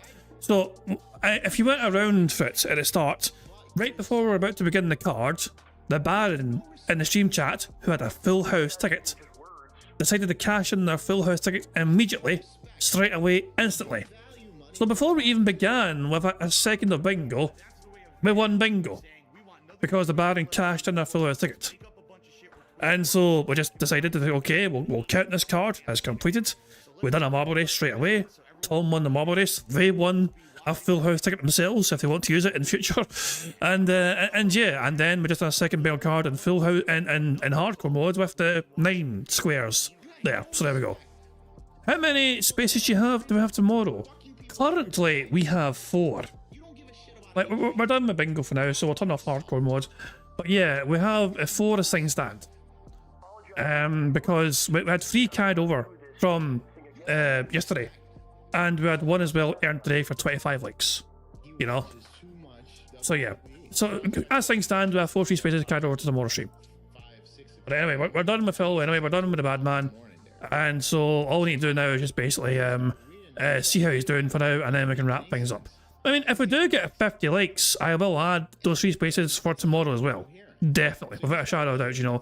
So let me do my best to stall to see if we can get 5 more likes, you know. Let's see how the bad man's doing. The bad man is, I assume he's finished his boss battle by now. Yeah, I think he's finished the boss battle, and so he's just now trying to get through all the fucking blah blah stuff, you know. Alright, is he on? So he's on $34. Is that all, DSP? 34 buckaroos for the fucking bad man. Ooh, that's a very slow stream. But yeah, he'll be glad. I mean, even though Phil loves this sort of game, I think he'll be kind of glad to see the back of it. You know? But there you go. So yeah, he's not doing very well whatsoever. He's desperate for this game to end. There's so much fucking blethering to go through at the end of the game as well. He did complete the boss battle stuff, and the boss battle stuff was back here. You know, this is the final boss, and I completed that, so he's already done that. Basically, all he's got to do now is just go to where the game tells him to go and complete all the narrative stuff, and that'll be it, all done and dusted, you know? Also, I've got 3 notifications. What's this about? Oh, yeah, so yeah. I left a comment on the video. This video. This is the video with Ever Cowboy fan and QQ talking to him. I left a comment on this video, you know? It's an interesting discussion, one which I feel benefits all parties in the grand scheme of things. I've often talked to Phil fans, mods over the years, privately, with the likes of Popsy Colo and Gino Sagi, 2 moderators from Twitch, as well as some of our fans, and it's certainly enlightening to try and understand their perspective on DSP. Hearing Ever Cowboy fan talk, it seems clear a seeking acceptance within a community, being socially awkward, perhaps in part due to their autism, and the initial draw to DSP was a shared interest in particular games and the like. I don't think they're going to find that within DSP's community. During the Twitch days, perhaps it was more likely, but these days I've noticed a big change with how Phil's community operates. DSP himself clearly does not care too much about even pretending to care about others, unless they are useful to him. When DSP misses every Cowboy fan if he disappeared for 2 weeks and asks if anyone's seen him, like he's done with Dunsfelter. Phil's a user of people, and until their usefulness expires, he will keep tabs on those individuals. From my perspective, supporters like this gravitate to him because they see in Phil someone they look up to, someone they aspire to be like, someone like them, with DSP being a beacon of hope to the hopeless. Because like them, they see DSP has suffered bullying or ridicule for how they are, and yet they portray themselves as successful and happy and living the best life. And so they feel like in following Phil, supporting Phil, will help them feel like they belong and can partake in their success as a part of their own lives. So that was my comment, and it got a wee hearts up from the QQ, and it got a few replies as well, you know what I mean? People saying yes and no, so there we go. This video, so in case people are wondering what video this is, Sonic's asking what video this is. This is a video made by QQ. They have talked to other DSP fans, apparently, on their channel. And this latest one from a day or so ago was them talking to Ever Cowboy fan, who is a regular in Phil's YouTube chat. And they basically kind of tell you their own history, essentially, I mean, and what happened with them. I will link it. I mean, I think it's definitely worth a watch. There's a link to the video right there. It is definitely worth a watch. Ever Cowboy fan basically describes what they see in Phil, what they enjoy about Phil. They also talk about themselves in some capacity, you know, and yeah, I think it gives you an insight into one of DSP's supporters and fans. You know what I mean? And it's not as you will. Some things will not surprise you in any way, you know. But some things did surprise me, you know. And I mean, these kind of videos do help because it's easy for us. It's easy for us to fucking paint every single Phil fan as one type of Phil fan. Just how Phil tries to fucking portray all detractors as one type of human being. Phil fucking portrays every single detractor as some basement dwelling, fucking Mountain Dew chugging, Dorito eating, basement dwelling, you know, fucking, you know, loser. You know what I mean? Every single detractor apparently is that, according to DSP. And in turn, we also fucking say every Phil fan's a fucking smooth brain denthead who's probably on the spectrum and disabled, whatever, you know what I mean, and all that crap, you know what I mean? But this sort of thing actually opens up your eyes a little bit, I think, to a certain degree. It's like, this person would not miss Phil. That was the impression I get. If they got banned by Phil, they would easily and comfortably move on to other content creators if Phil ever threw them under the bus. That was the impression I got of a Cowboy fan, you know. So even though they're along for the ride and they enjoy the Phil's content, they wouldn't be devastated if Phil says "fuck you, get out." They'll just simply move on, you know. Which takes a bit of maturity, I think, because I don't expect some of Phil's fans to have that sort of maturity to do that, you know. But apparently that's what they would fucking do. Anyway, as I said, I watched this episode, as I said, and I thought it was interesting. Check out yourself if you want. It's only not very long, you know. So there you go. Thanks to QQ for that. There we go. Sonny is promoting something. What are you promoting now? Ah, I see a seller on, of course. Sharing with the class, Revenge of the Lag. Tip jars, rollback of the netcode. The Cannon Brothers, you got Cat, DSP, you got Wings flexing, RTU, Keemstar, and of course side scrollers as well. And the Steam, this fucking the Switch controller. Roll back of a netcode. Excellent stuff indeed. Anyway, we do have over 50 likes, so I will add those 2 free spaces right now. Those 2 free spaces are locked in, just so you guys can see. There we go, good stuff indeed. Thank you guys for liking the stream, very kind of you indeed. Thank you for the likes. And so we start off tomorrow's bingo with 6 free spaces before we even started it, you know. And to celebrate getting 50 likes, then yes, we should fucking enjoy the Bubbles animation made by the supremely talented Pixar Animations to celebrate the 50 likes. But remember, keep 9 in the bottom right for Jasper Kite to do his thing. Fuck him up, Jasper. Good cat. The bad man fell in the water. The otters will now devour him. Excellent stuff. Kyle Denson says, I thought I'd add to the food talk in the general discussion in Discord. Ah, you bastard. Oh, is that your ice cream? You shared your ice cream. Yeah, Ben and Jerry's ice cream. Kyle said this is the best ice cream, bar none. What was it you said? So, you said, Ben and Jerry's is the best ice cream in the world. PB S'mores is an elite flavour. I think that you... Wait. Ben and Jerry's is good. I'm not saying Ben and Jerry's is not good, but I think Häagen-Dazs is better. I think Häagen-Dazs is better than Ben and Jerry's. I mean, come at me with your if you want, but I think Häagen-Dazs is superior. So that's my take on that anyway. Alex also shared their food pictures in the Discord. Hold on. So these are food pictures from Alex before they started the keto again. These look pretty interesting. There we go. And then you also shared some food prep. So this is food prep for another meal, which turned into this, I imagine. So that's Kyle's Ben and Jerry's. But this is your food prep for this, I believe. Yeah, keto. That's a whole lot of it. There you go, organic, cilantro, coriander, you know what I mean? Some paprika, some pepper, salt. There you go, all these different little spices and herbs you fucking throw into the mix there. You good stuff indeed, you know. And that turns into this. That looks robust. Have you got an extra portion of rice because you know, like, right? Is that what it is? Let me have some rice with me. What side portion do you want? More fucking rice. Right, okay, there you go. And also this as well. Some more. What is this? Hold on, what is this? Yancey's Fancy New York Artisan Cheese, pasteurized pepperdew, New York cheddar cheese. That sounds delightful.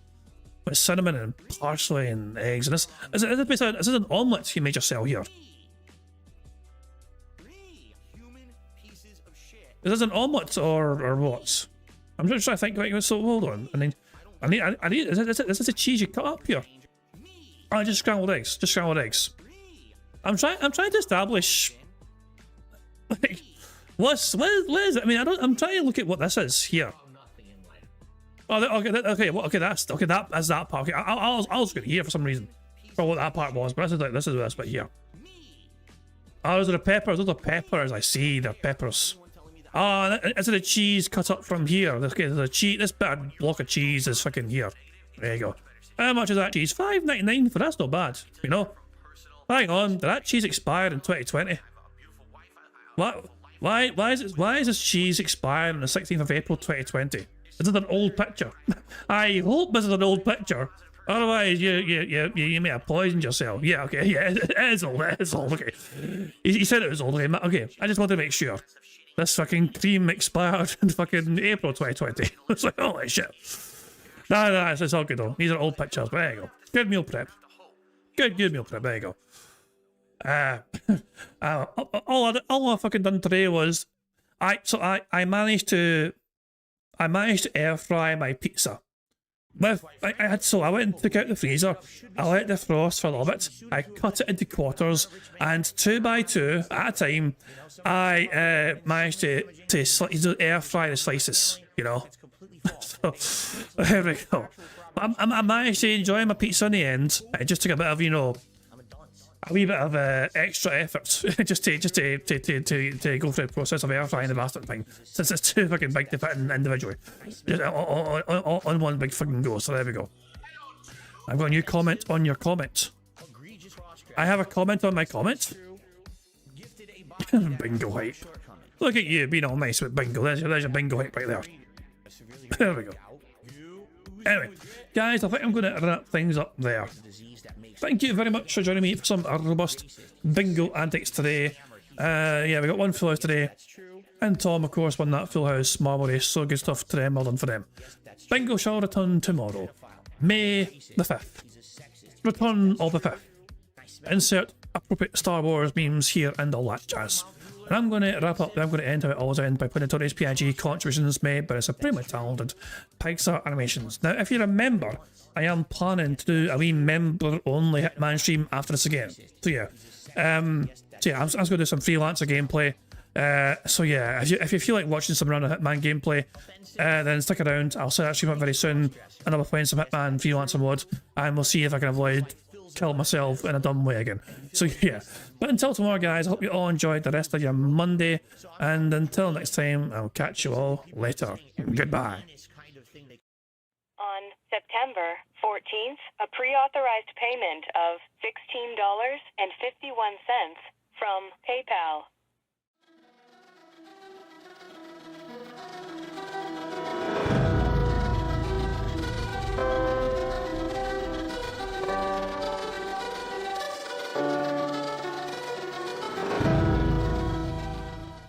All right, Luna Mills has tipped me $1.30. It says, "I'm back. What's your favorite type of shower?" When you're showered in money. When you go outside and all of a sudden greenbacks start falling from the sky and you raise your face up, you're like, oh, you start dancing, you go, oh, money, money, yeah, yeah. All right, I don't know what the hell you're talking about, but thank you for the first tip of the day.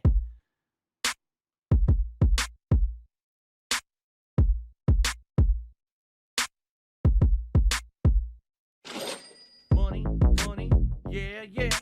Money, money, oh, money, money, yeah, yeah. Money, money, money, money, yeah, yeah. Money, money, oh, money, money, yeah, yeah. These contributions are mandatory.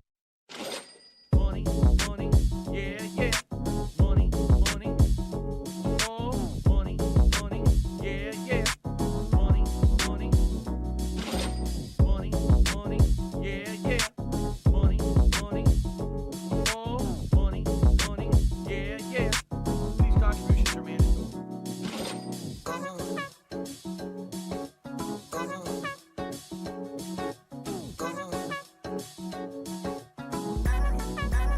Show me the money.